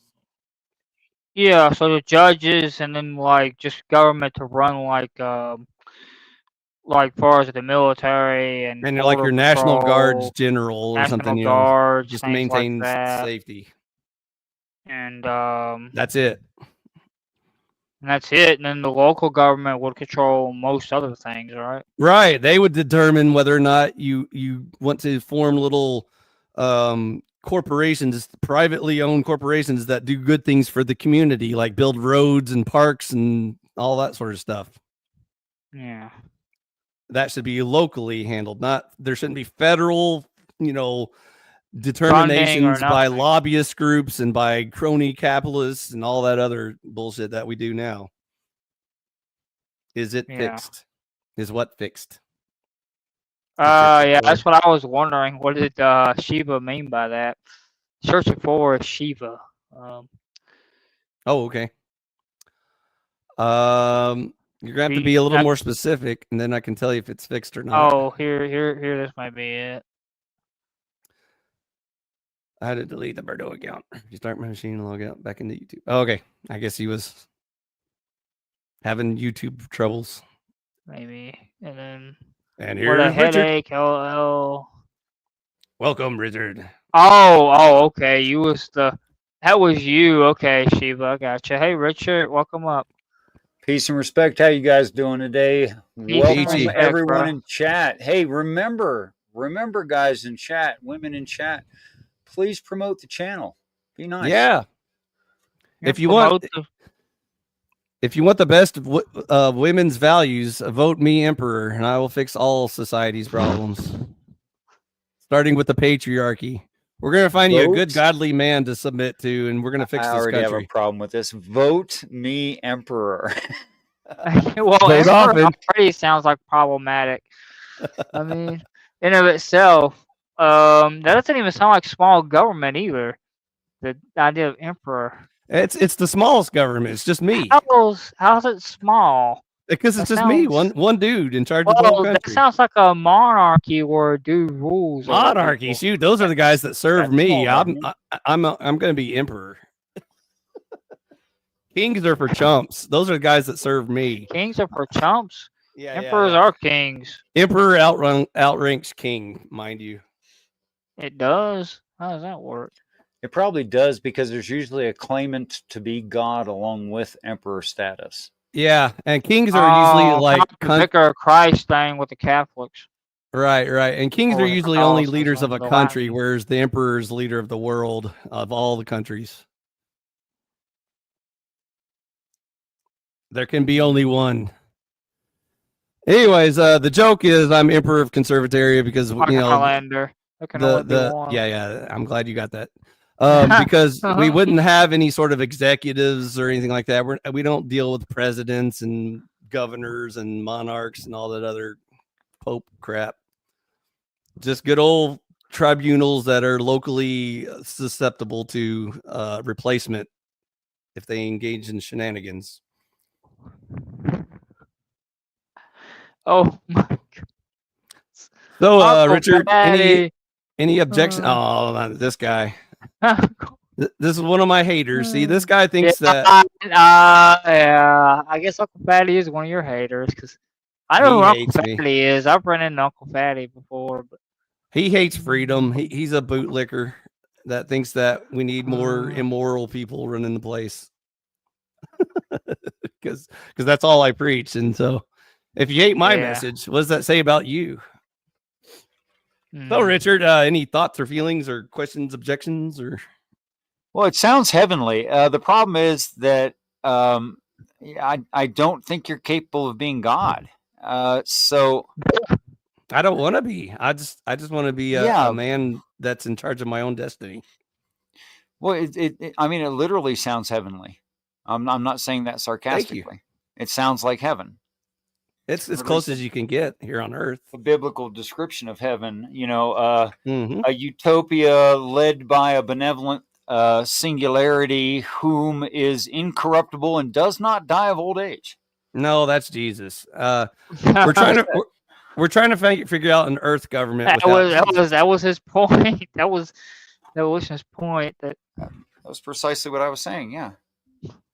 Well, that's why we lean towards the teachings of Jesus. As conservatarians, we're founded in Christianity, and then we Isn't build it up from there. Conservatavians? You'll forgive me, but isn't it Conservatavians? No, it's conservatarians. libertarians. So then, but that is an R. It's just bad glasses. Never mind. Yeah, you need to clean your glasses off, buddy. I do. So the least corruptible government is a small government that maintains the autonomy of freedom through capitalism and Christian values. So there is no better government than I that. want to add to that humility is necessary, and in order to have true humility, you have to understand the idea is not yours. Okay. So I'm probably not the first person that thought of it, but I'm the most recent one that has. So I'll take that title. Okay. At least I find it. By the way, do you ever get humble inspiration from the Bible or Jesus about government? Like, what ideas about government do you get from religion? Ours is screwed up. Other than ours is bad. Oh, well, Like, all what's of a them good are government? bad. All of them are bad. No, you brought it up, and that's what I've been thinking and talking about is biblical governance. What it looks like, anarchy, what heaven would look like. Yeah, yes, a monarchy, not an anarchy. No, monarchy, I mean, here on Earth. No, here on Earth. In the meantime, what should we do? Oh, render unto Caesar what is Caesar's. Exactly. So Emperor render unto him. Oh, we can have a constitutional monarchy for the moment. Oh, see, there's another problem. The American Constitution, as nice as it is still flawed. So we'd have to fix that. That'd be step one. Well, any constitution written by men is going to be flawed. Of course, that's why you need me to fix it. The emperor will fix it for you. Yeah. We definitely take out all that DEI stuff and all that socialism. Well, that's not in the Constitution, the DEI. Have you read it lately? There's lots of amendments. When did they add an amendment for DEI? Well, women can vote now, so there's part of your that's not technically DEI. DEI is not. I don't think that's technically. We needed more diversity in our voting. No, I'm not like a woman hater or anything. I just love to tease the feminazis because we live in America. So, Well, I'm not sure. I'm not sure if I think only. I'm kind of leaning more with the household vote, where the house gets one vote, and it'd be the man. And who's the head of the household? The man. Exactly. So why do women need to vote? There's been nothing more harmful to the female in history since probably when women were thought of as property like cattle than feminism. I would agree with that statement 100%. Even first wave feminism. Oh yeah, absolutely. Don't even get me started on like third plus wave because it's such garbage. It's destroying all society, not just women's society. I mean, you as a young United States male, as a young U.S. male, if I said to you that I would pay for, or better yet, I know of a woman who would pay for 2 vehicles, a house, the rearing of the children, clothing, all of your reasonable expenses, provide you everything that you need for sustenance easily. And you would have probably about 4 to 6 hours left over per day that you could further your education, explore your interest in art or music or what have you. Do you think that would be an attractive offer? Because girl power. That's what women had in the United States for, well, quite some time, over 100 years. I once read on a poster of Smurfette that said girls can do anything, so it must be true. Well, that is obviously not true. They're not even bound to the Yeah. laws of physics. Girls can do anything, and don't you try and impress They can't them. produce sperm. Never seen one do that. They also can't pee standing up, so that's why we rule everything. Well, they can, actually, and it's not a pretty thing, but they can. I've seen it done. They also can't logic their way out of a wet paper bag, so They're that's not why meant we to. run everything. They're not meant to be know. logical. Yeah, we're men are the logical beings, not women. Of course, that's why we rule everything, or we Well, should. You could turn that same statement around and say that your typical man can't feelings his way out of a paper bag, and you'd be right. And where do feelings get you? Well, Nowhere. actually, in society, they get you stability, cohesion, cooperation. They can get you a lot in society. Democrats, wokeism. It gets you all kinds of wonderful No, things. I didn't say only negative feelings and emotions and interactions. There's positive ones too. Oh yeah. Where there's positive, there must be negative. Well, yes, that's obviously correct. We're flawed humans. James got big. He's Yeah, ready to because speak. I had to change this to the Antichrist thing. Well, the James Life Talks, aka Antichrist, can be seen. Big James, big bad James. Who's that? Who's what? Big bad James. Oh, I thought that was someone else joined the panel. Richard No. Chase voice is on me. No, that's how the original artist did Big Bad John. Big Bad John. Neat. That's a song. It's like a country western song. So, Richard, any constructive feedback, or did you just come here to? Yes, I always blow have constructive smoke feedback. up my skirt. Give up on it because it can't happen, and be assured that there is heaven. There's the constructive part. Give up on conservataria. Yes, and blasphemy. understand that what you really want is heaven, because it's what all of us want. Here's something profound and ironic to me. Heaven is a place where, without disease, without theft, people live in perfect health forever.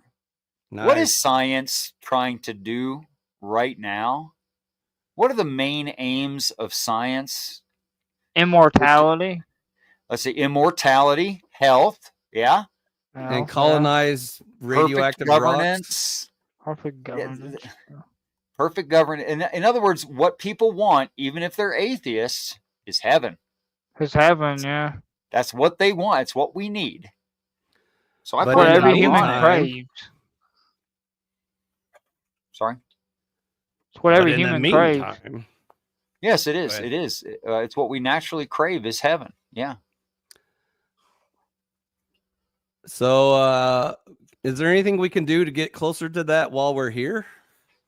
No. Well, darling, if you want me to be closer to you, get closer to me. Should we just let all the evil retards run everything until then? Just Well, we have keep to. our We don't mouths have a shut? choice about that.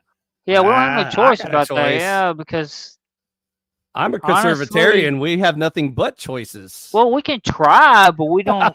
How are you gonna stop all the people from voting in the wrong people? With my mighty will. With your mighty will, Yes. it's not your will that should Well- be done. It should be God's will that should be done. Well, what if my will is aligned with his will, though? Good for Duh. you. Good. Excellent. That would be great. That's why can't I do excellent. good stuff while I'm the here on thing Earth? is, though, his will for us to do right now is to render unto Caesar what is Caesar's, and give unto God what is God's. Right. So, And if So you'll you pardon the can't pun, really. free market capitalism is what I'm hearing. it's If if that's you'll not free forgive the market pun, capitalism, I don't think. It's whatever Caesar It's private says. ownership and Caesar, voluntary render unto Caesar exchange. what is Caesar's. That's you know, socialism. James, if you'll forgive the pun, there's two sides to that coin. Not only was Jesus saying that that Caesar created it, thereby it belongs to Caesar, he was also saying, let him have this worldliness. Or just money and riches, because that's not going to buy you anything in heaven. Well, there were parables as well. Remember with the coins and the servants, right? That he knew, right? So he was interjecting with that. So you are right, James. It was James who said that. But yeah, again, the kingdom that we live in the world, but we don't have to live with the world. And what happened to the servant that hid his talents, Richard? I mean, he dragged it up to have just the same as. He did nothing with it, really. He said, I buried it. I kept it for you. Here it is. But I he think that lost it, yeah. and it was rendered unto someone else that the one Yeah, who didn't use his talent. So maybe he should have used it for good while he was still here on Earth. Yeah, but the talent. Yeah, but what does the talent have to do with giving unto Caesar? What is Caesar's? Because God gives you gifts, and if you just bury them and say, "Well, it's an evil world. There's nothing we can do about it," we'll just Personally, suck it. I have no talent. Wait. I'm saying we should get out there and fight and use it for good. That's why I'm here. I'm preaching conservataria. Yeah, but also it was about the way that he used his capital, didn't he? Mm-hmm. You know, and the other one that lost his capital. Should we use our money on charity or to bomb brown people and murder babies? Which one should we use our money for? Nevertheless, it means it's up to you. It's your, I'm not one for predetermination. Should we use our money to build gold-plated homes for all of these heretics running our country, or should we use it? I know what you mean. I know. For godly people. You're an honest man to do that. I know. The spirit is bright within you. Dude. I mean, what's coming there, it's coming, man. I always say it's all corrupt. So do we need more socialism or more capitalism? Which one do you think will solve the problem? Dude, I don't think any of this is going to matter the way that it's going. Well, not with that attitude. Oh, no. I mean, did you see it, though? I mean, the way that they're going to take what is capital, one's, autonomy as well, and they'll put it within. It kind of is there anyway. Your bank account, your tax code, all that shit is already there. Once they actually just formulate it all and take away active capital. Well, they can try and squeeze blood from a stone, but it'll probably do them more harm than good, which is fine with me. Not if you know the formula it gives you. That's why you guys need to join my biker gang, and we could start a little club called Conservataria and take back this country, or other countries too. We'll do it in Britain too, just for plastic. We'll have a chapter in plastic. You don't even know if I'm already starting my own little issue. Don't worry, I know. The Western Foundation is great. But conservataria is universal for all humans. It's not just Americans, but all people that love good and intelligent people. Look, this is why, again, Western Foundation is great, because under liberty and what you can do with that bullshit, your capital, that's the key. That was it, and then it's been corrupted ever since. Right? Makes it easy. Mm-hmm. Looks like Sweater's got a question for me. Follow up on an earlier question. IFI says only reason for mobilizing military is direct national protection. So, gotta give him a minute to type the rest of that one out. All right, yeah, he's gonna hash it out. Like I said, if the ally we are working with is attacked by some foreign nation, we'll intervene there. Oh, jeez, you just made a mess. How's that? Oh, that's just gonna get sloppy. No. It's pretty simple. So let's say Britain and Conservataria were like trading goods with each other, and then Russia comes and starts sinking our boats. Then we send the military and take care of them. Done and done. And that's the end of our foreign policy. And what if Russia offered you a better deal on the same goods than Britain? Then that's why it's called the free market. It's the open free market of voluntary exchange of goods and services. As long as Russia doesn't kill, steal, or lie against Britain, then all is fair game. Wait a minute. Why would it matter if they killed, steal, or lie? Because we have moral standards. We won't do business with immoral people. Okay, so you have a higher. So you don't have business ethics. You have business morality. Oh yes, that's the conservatarian twist. Okay. Because obviously we could do business with China, who employs that sounds communist, though. That sounds communist. Labor. I mean, that's communist right then and there. They employ socialist slave labor, so we can get really cheap stuff for Walmart. You're a communist. No, I'm giving you the example. We could. No. But you just said that because if you have morals in that, that's why we wouldn't do it, because we have moral standards. I'm saying physically we could, like financially, it would be in our best interest to take the lowest bidder. Don't you think in the real time right now that with Trump and Doge and all that other stuff that crypto is coming? Should the government be funding a private company like SpaceX or Tesla or whatever? They have been for years, and they do. They give it to the tune of what they can, yes, because of their asset, of course. So it's okay when we do it? Well, the way it was back in the day, right, is that government always had some sort of power and say into the war machine, right? And since and henceforth, it's come down to that after it was happening before the Cold War. I mean, that's where like IBM and all these other foundations came out of. That we're using today, fundamentals, and I guess, bro, that now it's that government has to invest in that because sounds it like doesn't socialism have to the me. resource for it. It doesn't mean it can overtake it. I mean, that's the bigger problem there. But the biggest military might is that, and especially when men, are willing to do their duty for their country, no matter what they see as right or wrong, or how you dictate, America versus Al Qaeda or whatever it is, whatever faction they believe in themselves to be, Oh, sorry to interrupt you. Let me finish answering Sweater's question. So, if a neighboring nation, in addition to its current practices, which would include abortion, abortion? Is that what you're trying to say? Started sacrificing babies, children, and virgins to Baal, should Conservataria intervene? That was the earlier question. So, like I said, it's a numbers game. So if you have to kill one person to stop the murder of millions of people, then that seems to be the moral choice. But I don't think that should be left up for the government to decide, because, again, that's like a debatable topic that individuals have to answer. He's trying to be TOS friendly. Oh, okay. Thanks. So I guess, are we not allowed to say abortion or something? Is that like now one of the TOS words or something?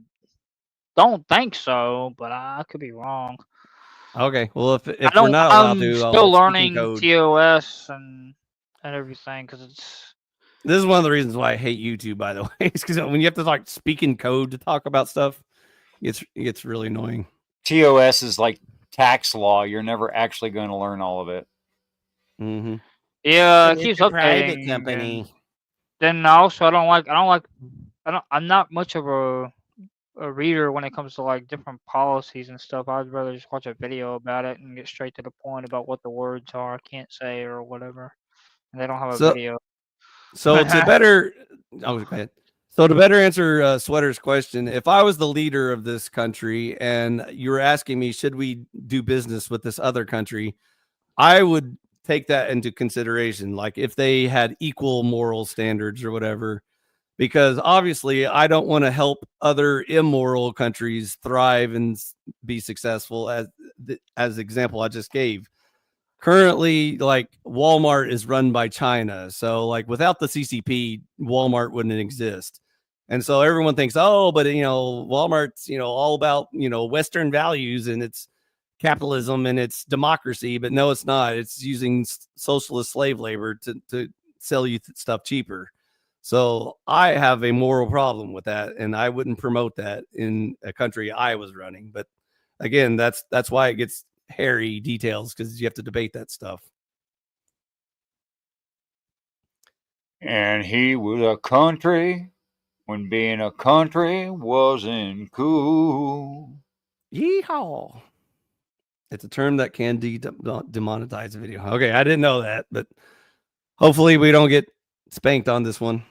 Well, it's not gonna matter. I'm not monetized anyways. Oh yeah, that's right. He's not monetized anyway. And you're not monetized either. Me neither. So let all the freedom words reign. It's not gonna matter. We're not monetized. Even though I did get a strike on my channel for saying the V word, because you're not allowed to talk about Mr. Fauci and his CCP gang. Yeah, well, you can't go down that road. Yeah. So there's one thing you're not allowed to talk about. Yeah, you're not allowed to talk about that. Because we live in a Western free society. Remember, Plastic? We're the example, the beacon. Don't be playing games with me here, son. Don't be like agreeing that I understand the rot. Yeah, I know what you mean. This is all, again, part of, it's by design, I guess. That's what it be. There is an element afoot that's going on within the structure of the world right now. Of course, for a long time, it's always meant to be. There is something afoot. I mean, I would say and add, like, if you guys remember Enron, where I would say financially Enron was something there, covering it up, huh? And all the way through that we've tried. When they were doing when we were mining, first mining, okay, when I started mining, I was very interested in this crypto stuff. And later on, don't get me wrong, I kind of like thought about it. Like, I thought, Jesus Christ, what they were doing is they couldn't commercially find numbers, so they had to make it seem that there was a product here. So it was built we fundamentally, the global world fundamentally wrote a code, and they made it profitable. And this is your example of the most Western society you can think of. No, then I would agree. This is a Western global society initiative. is dead, has failed. Well, dude, you're living in one. You're using the product right now, aren't you? Come on, you're not dead. So you're asinine when you say it's dead, because you're in it. All right. You can't deny what you're living in. You think that it's okay. It's dying. You're not going to be there at the end, or you think it's going to happen in 10 years, 5 years, 2 years. I guess when Rome was burning down, they thought, Rome is technically still here, so it's not gone yet. That's true. You got me there. By the way, Gavin Newsom plays a mean fiddle.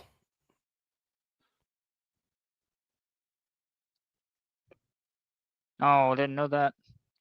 Yeah, you didn't know while California was burning down, he was just like, whatever, bro. Like, there's no water and stuff. I mean, why would you need water to fight fires and stuff? Who was he playing? Devil went down to Georgia. But anyone who still lives in California deserves it, so I don't feel sorry for them. I don't know. I do feel sorry for Californians, because the city folks is what really messed up California. It wasn't the country folks out in California. Anyone who pays taxes in the blue state should be ashamed of themselves. Well, look, some people have to live in blue states because they're kind of forced to be in those states because of the city folks making it blue.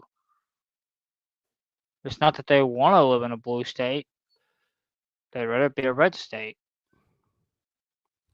Not that the Reds are any better, which is why I said Rhino means right wing in name only, because the right wing is dead as well, Plastic. Debate me, bro.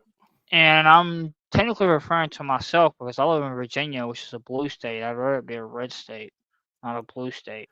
Do you think the Republicans are properly representing the right wing in our country, James? I mean, I don't think all Republicans are. I would Can you name say one? I would say the one that is the best representative probably for the right wing right now might be Trump in some ways. Not always. Because I'm pro Trump.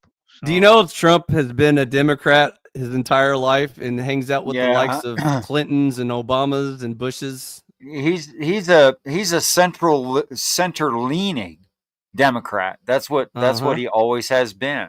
And he said so himself. He said, it's not that I left the Democratic Party, it's that they left me. Oh, they went boo-hoo. so far. Well, it's still applicable. So he's I saying like how that's a denial. Like he's not even denying he's a Democrat. It's not a denial. It's an espousal.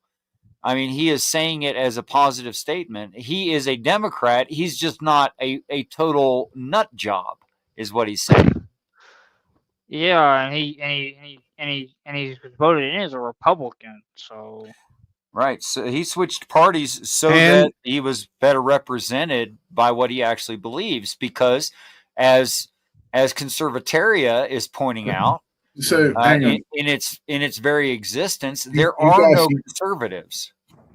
I mean, don't you think that the problem is that there is a lack of, again, what I'm saying, that decree of what it is the Western Foundation stands for? Standards is what we lack. Oh, amen. Any sort of standards. Christian standards. Well, the standards will throw it out the door. Exactly. That's the whole point of this conversation. Threw the standards out the door. So going back to Trump, two of his appointees are Tulsi Gabbard and RFK Jr. Both of those are Democrats. He's filling his staff with Democrats, and he's a Democrat himself. And everyone says this is the best example of a right-wing Republican we have is Donald Trump. That's correct. Does that not bother you at all? It should. I think he's a businessman. And I think of course he's a businessman. Yeah. That's why he ran Republican, because he knew they were dumb enough to vote for him, because the Democrats won't vote for him. Okay, but the Democrats are in such violent reprieve, aren't they? Themselves. Look at their sanctuary cities. Look what Joe Biden Corn Pop did. Don't tell me he did good for you. And Obama, oh my God, come on. Obama took you like fucking Tony Blair took these fuckers here in England. You know, or the United Kingdom back in the day. You know, we have problems here with this guy called Starmer, which you guys would have had if you voted in, the cop. You know? And this goes to the bigger picture of even culture. We don't even have to stay on politics here. The bigger picture of culture is the exact same problem. We don't have a right-wing culture anymore. We just have a center left-wing culture that feels like they were abandoned by their crazy left-wing opponents. So the only choice is left-wing or center left-wing. There is no right-wing. But sir, what do you believe is the right-wing culture? What do you Everything I've described, conservataria, is right-wing culture. Okay, I did get most of it then, so I might be out. I'll even give you a broad term: the middle class. The middle class is represented by the right-wing culture of conservataria. Have you seen anyone in the middle class lately? They're completely gone. Yes, I have, of course. Well, maybe in your neck of the woods, but over here, they completely destroyed the middle class. The only thing left are I know. Yes. The oligarchs and their useful idiot slaves. That's all we have left. The left wing or the center left wing are your only choices in this country. There is no right wing option. What is an oligarchy to an oligarchy? Oligarchy is when there's a small group of people that control the power of the government. Oligarchy. So oligarchs are like, the military industrial complex, the pharmaceutical industrial complex. All of the cronies that collide with our authoritarian government. Yeah. Oh, sorry. Yeah. You got are the oligarchs. Yeah. Cool. The oligarchy family. Yeah. And they pretend like they represent the working man, the middle class, hardworking man. That's why you should vote for Donald Trump. for more middle class income jobs. Some people have to believe in something, huh? You know, or that's just the bullshit lies they sell you, and the idiot masses keep voting for them. Of course. I mean, dude, how do you take, like, you know, what we're sitting at 9 billion people on this planet, 9 billion at one time, about that, right? Maybe more, but about 9 billion. And you think like all 9 billion are trying to be reached out like we can, have access to food we can? Yeah, you think that's going to happen? You think? Good luck. Yeah, exactly. So what is going on with, again, the Western Foundation, Europe, America, would be Russia as well. I'd always encapsulate Russia. The Anglosphere is different because that's the Western Foundation is mainly Europe into America and Russia. I'd say it's part of the push of it, where it came from. And believe me, I understand where that, you know, the Renaissance came from, if you will. Was from the Venice and the, I guess, the arts bringing back the old classics that we almost lost. Bang. Well, so sometimes you got to start small and then work your way up to big. Maybe that's the way we have to approach it. But I think that there's genetic understanding. Okay, that when you push or when you put certain, say, people in things, so if it's very cold or they starve or you know, there's that mental status, that genetic order in them. If they go through about 9 weeks of this, their ancestral bloodline in their marrow will come out and start like adjusting to the situations. But like most people will give up. It's the mental state of the person under extreme stress. And what are they saying today about extreme stress and situations? Oh, take a pill. Oh, don't worry. It's your little existential angst you got.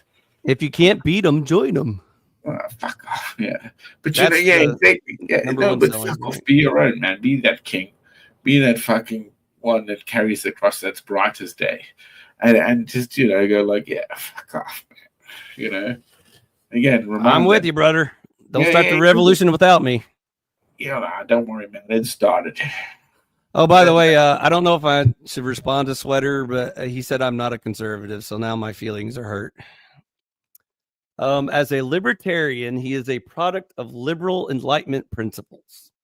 He is a classical liberal, just masquerading as a conservative. Now, do you see what I'm talking about there, James? Do you see how some people can't separate the two? They always have to try and combine them and say, like, there's no such thing as a conservative libertarian. They're all just liberal, woke liberals. And then they'll say the same thing about conservatives. They'll say there's no like libertarian conservatives. You have to be authoritarian or you're not a conservative. And I say nay to both parties, that I am both conservative and libertarian, despite your hurt feelings. And yes, I am a classical liberal. Thank you, Sweater, for the compliment, because going back to, like, you know, Murray Rothbard and Ludwig von Mises and even Locke, I would say kind of falls under that classic lib category, which is why I don't like to use the word liberal, because in modern times it's completely lost all meaning. But in the old sense, it was to fight against the authoritarians and the oligarchs, which I agree. That's the whole point. Correct, sir.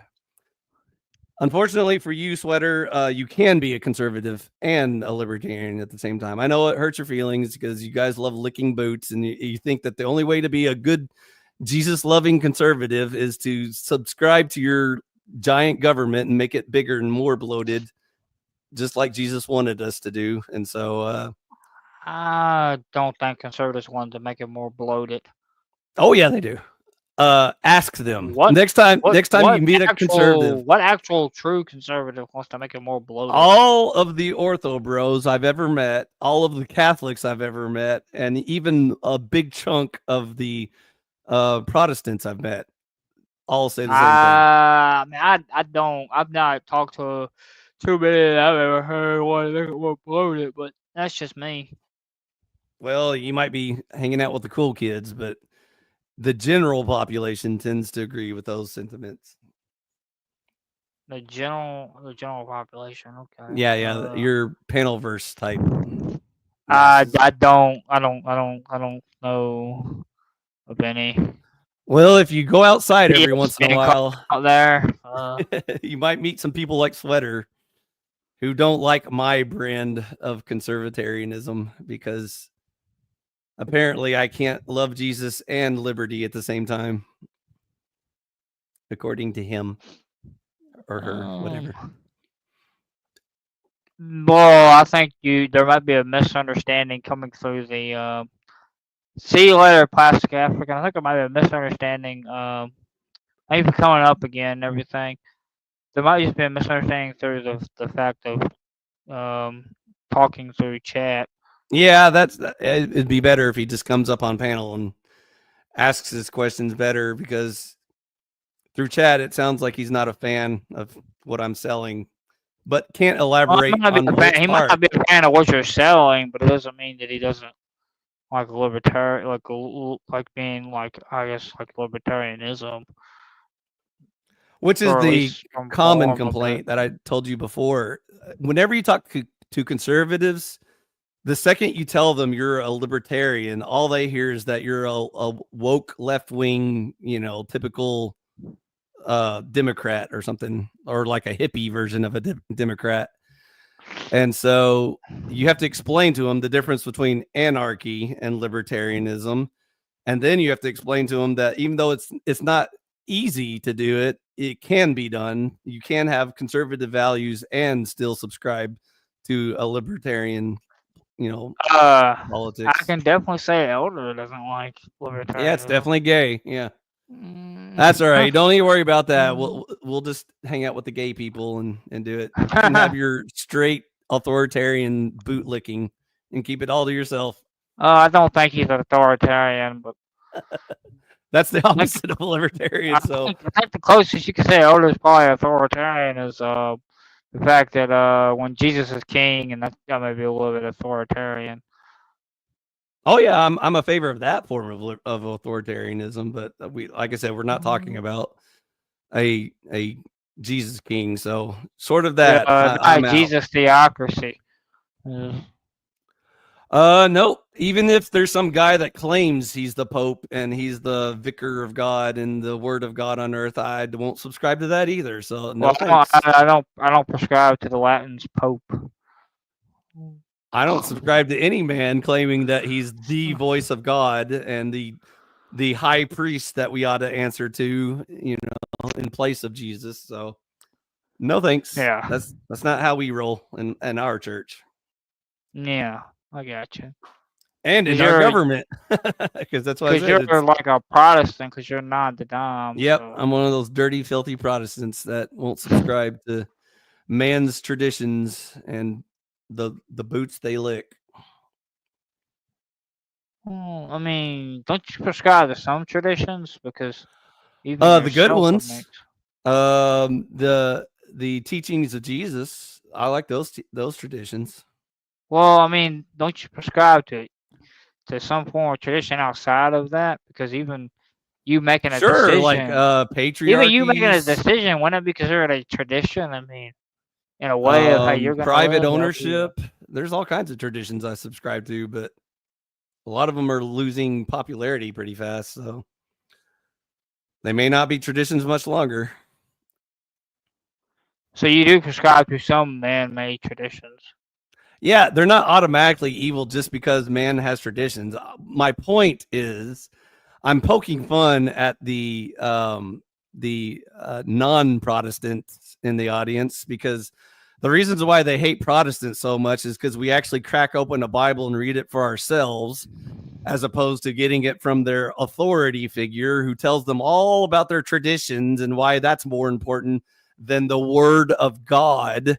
And so that's why there was that little, Protestant, Reformation restoration process. So that sounds like it's more of the Latins that do that. I don't think Orthodoxy would do that. Yeah. No. Oh, Orthodox don't even consider themselves Protestants. They think that they are not Protestants.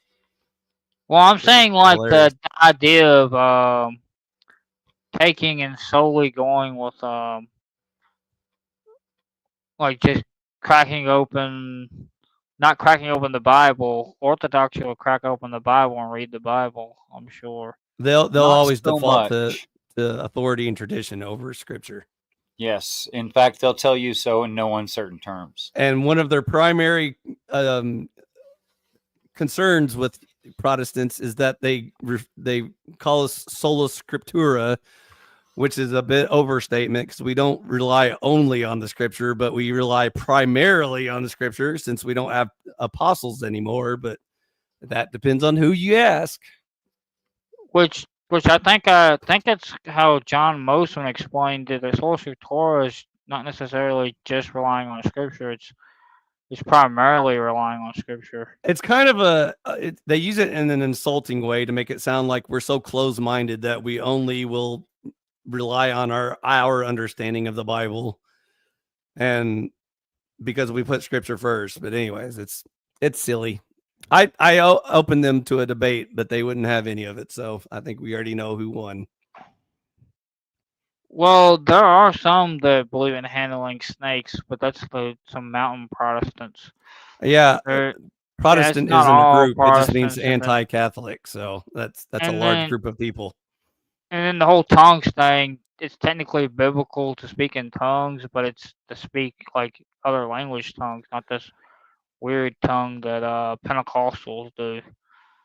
The neat thing about the world, Roddy, is you can find some Catholics and Orthodox that also speak in tongues and handle snakes. So the world's a fun place. The scriptures came from the authors. Well, I would say the inspiration of God, but God inspired. The authors were inspired by God, correct?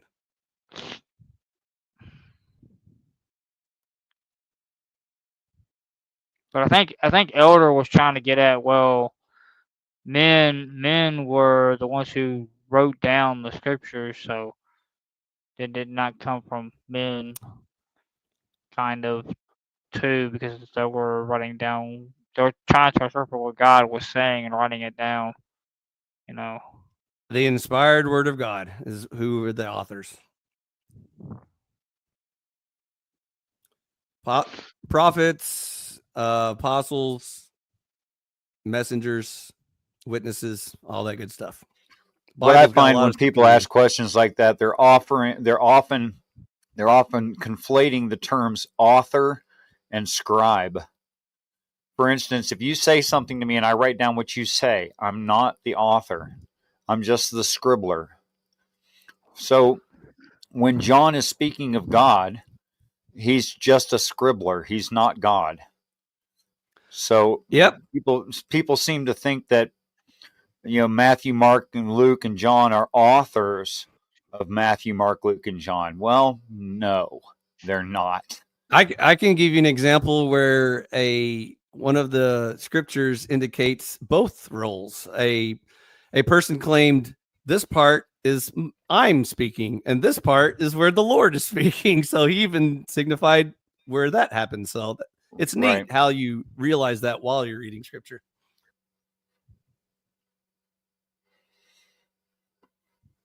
But anyways, the only pitfall here is for the old school guys who love to talk about the infallible word of the Bible. There are some old school guys who think that when we refer to the Bible, we should equate the phrase the infallible word of God. And so the Bible is not the infallible word of God because it was written by humans, including their mistakes, including their revisions and their translations, but they were inspired by God. And so in spite of man's failings, the word of God still, the message got through. And so even though we primarily lean on the scriptures, we still are open to tradition and I want to challenge that. Go ahead. If I said, especially if the host permits it's his show. Well, I was inviting you into a conversation. I mean, James we're on the host show. Yeah, this isn't my show. he can James is challenge it capable real of kicking. fast. And then after this, I want to be wrapping it up after this. Oh, Okay, go ahead. I did not intuit that. Thank you, James. Okay, I want to give a little pushback to that. If I said some people believe men can be women, now did I say something that is untrue, or am I referring to someone saying something that is untrue? You said it, so it's your untruth. So I think, because I said that some people think men can be women, then I also must think that men can be women. Again, you said it, so it's your untruth. It's not someone else. I said something that was true about something that is untrue. Okay, now you're talking in third person about someone else's statement, and you're correcting their false statement. No, it wasn't my false statement. I didn't make a false statement. I said some people believe men. I didn't bear false statement. I said that some people believe men can be women. Now, I personally don't think that's true. Right? That is a false statement. Now, I spoke a truth about a falsity. Uh-huh. Okay. So in like kind, when, for instance, a gospel says that Peter believed, or that Simon believed, that doesn't mean it's quoting God. Correct. Okay, I just wanted to see that we were on the same sheet of music on that. Okay.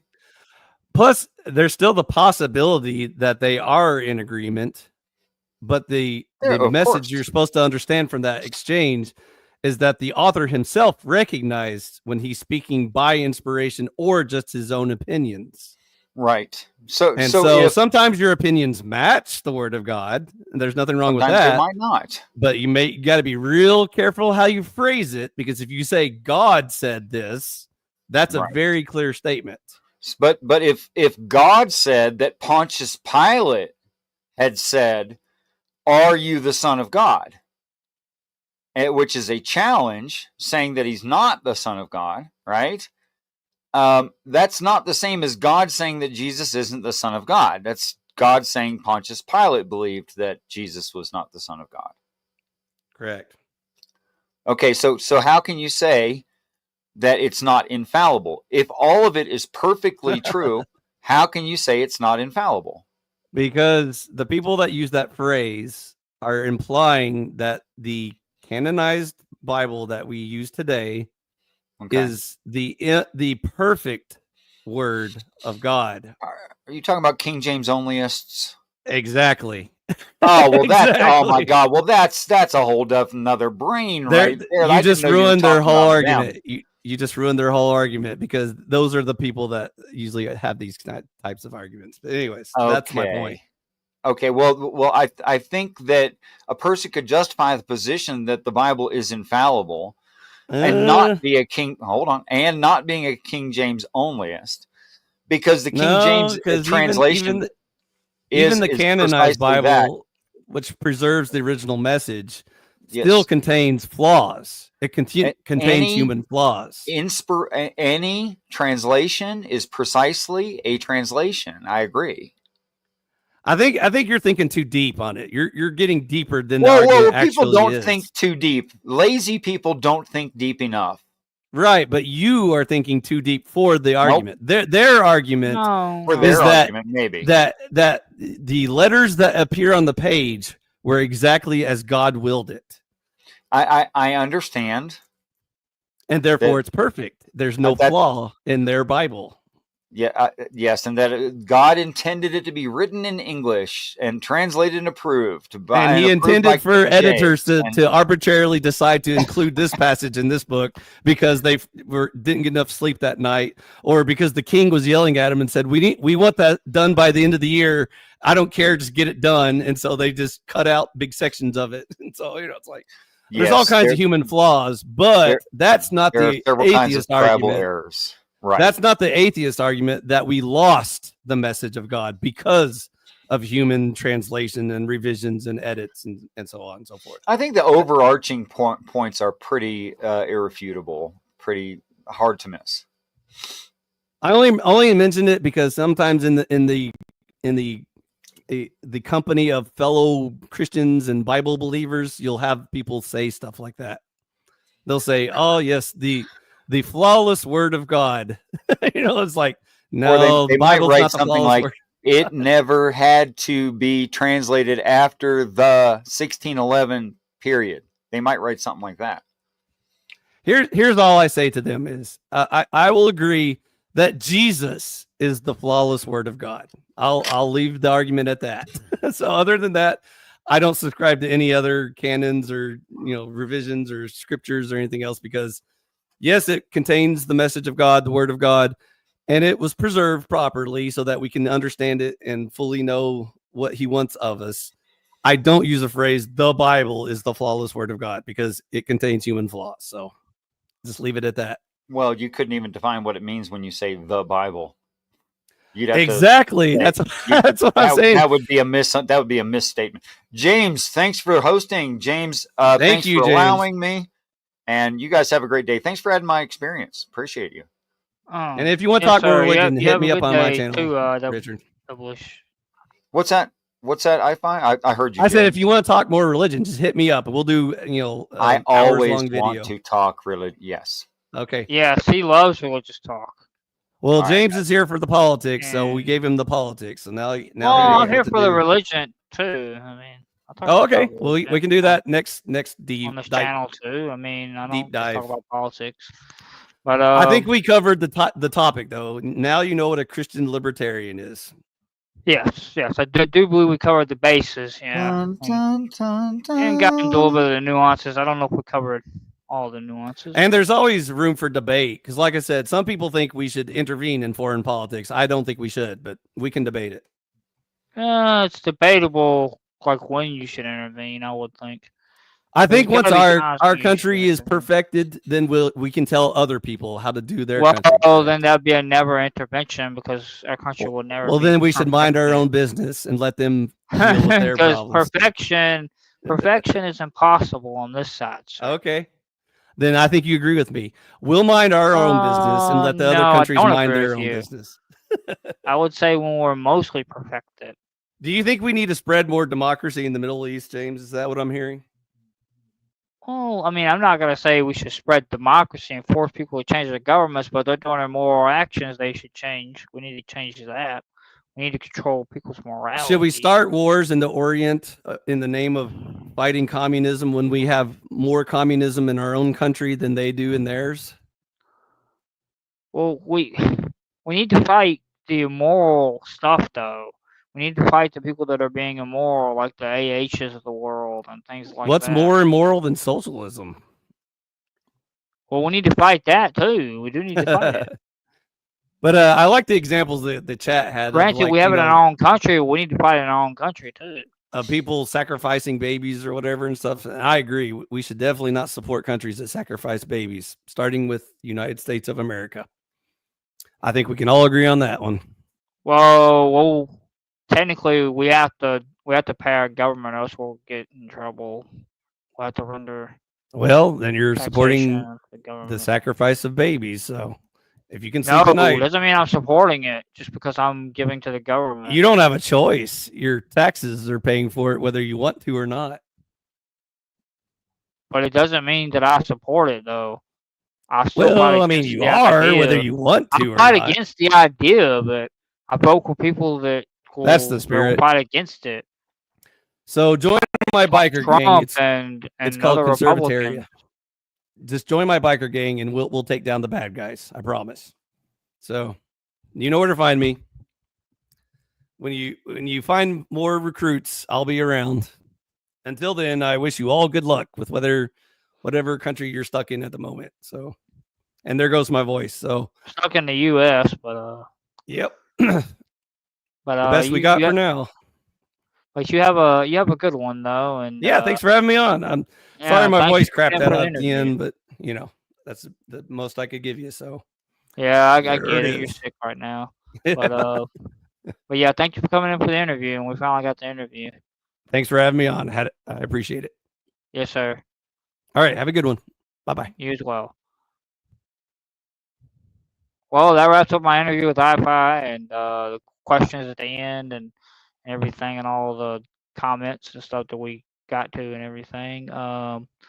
So yeah, join me next time when I'm live, which is going to be in probably about, well, I want to say I'm going to take an hour break, 3-minute break, and I'm going to come back and I'm going to go live again. And I'm going to be playing some video games because, today's video game day to play some video games. So we'll be playing some video games in about an hour and everything and chilling on playing the video games for Sunday. And because we typically play video games on Sundays, obviously, like normal. But this Sunday we had to make an exception because of war. We finally got the interview with iFi, so we got that out of the way and everything.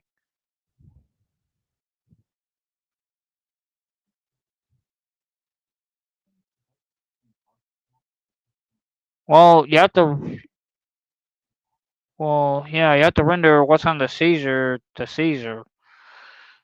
Um, but you don't have to be okay with what Caesar does as far as morals and everything. You can still fight against what Caesar's morality is, I would say. But yeah. I think that was more pointed towards iFi. I think your comment was. Um, yeah. But yeah, join me in about an hour and 3 minutes, and I'll be hitting up the games. So yeah, see y'all then. Yeah, I thought that's what you meant. Hilder line. Yeah, I'll be back in about an hour, 3 minutes to hit up the games. So yeah, see y'all then, folks.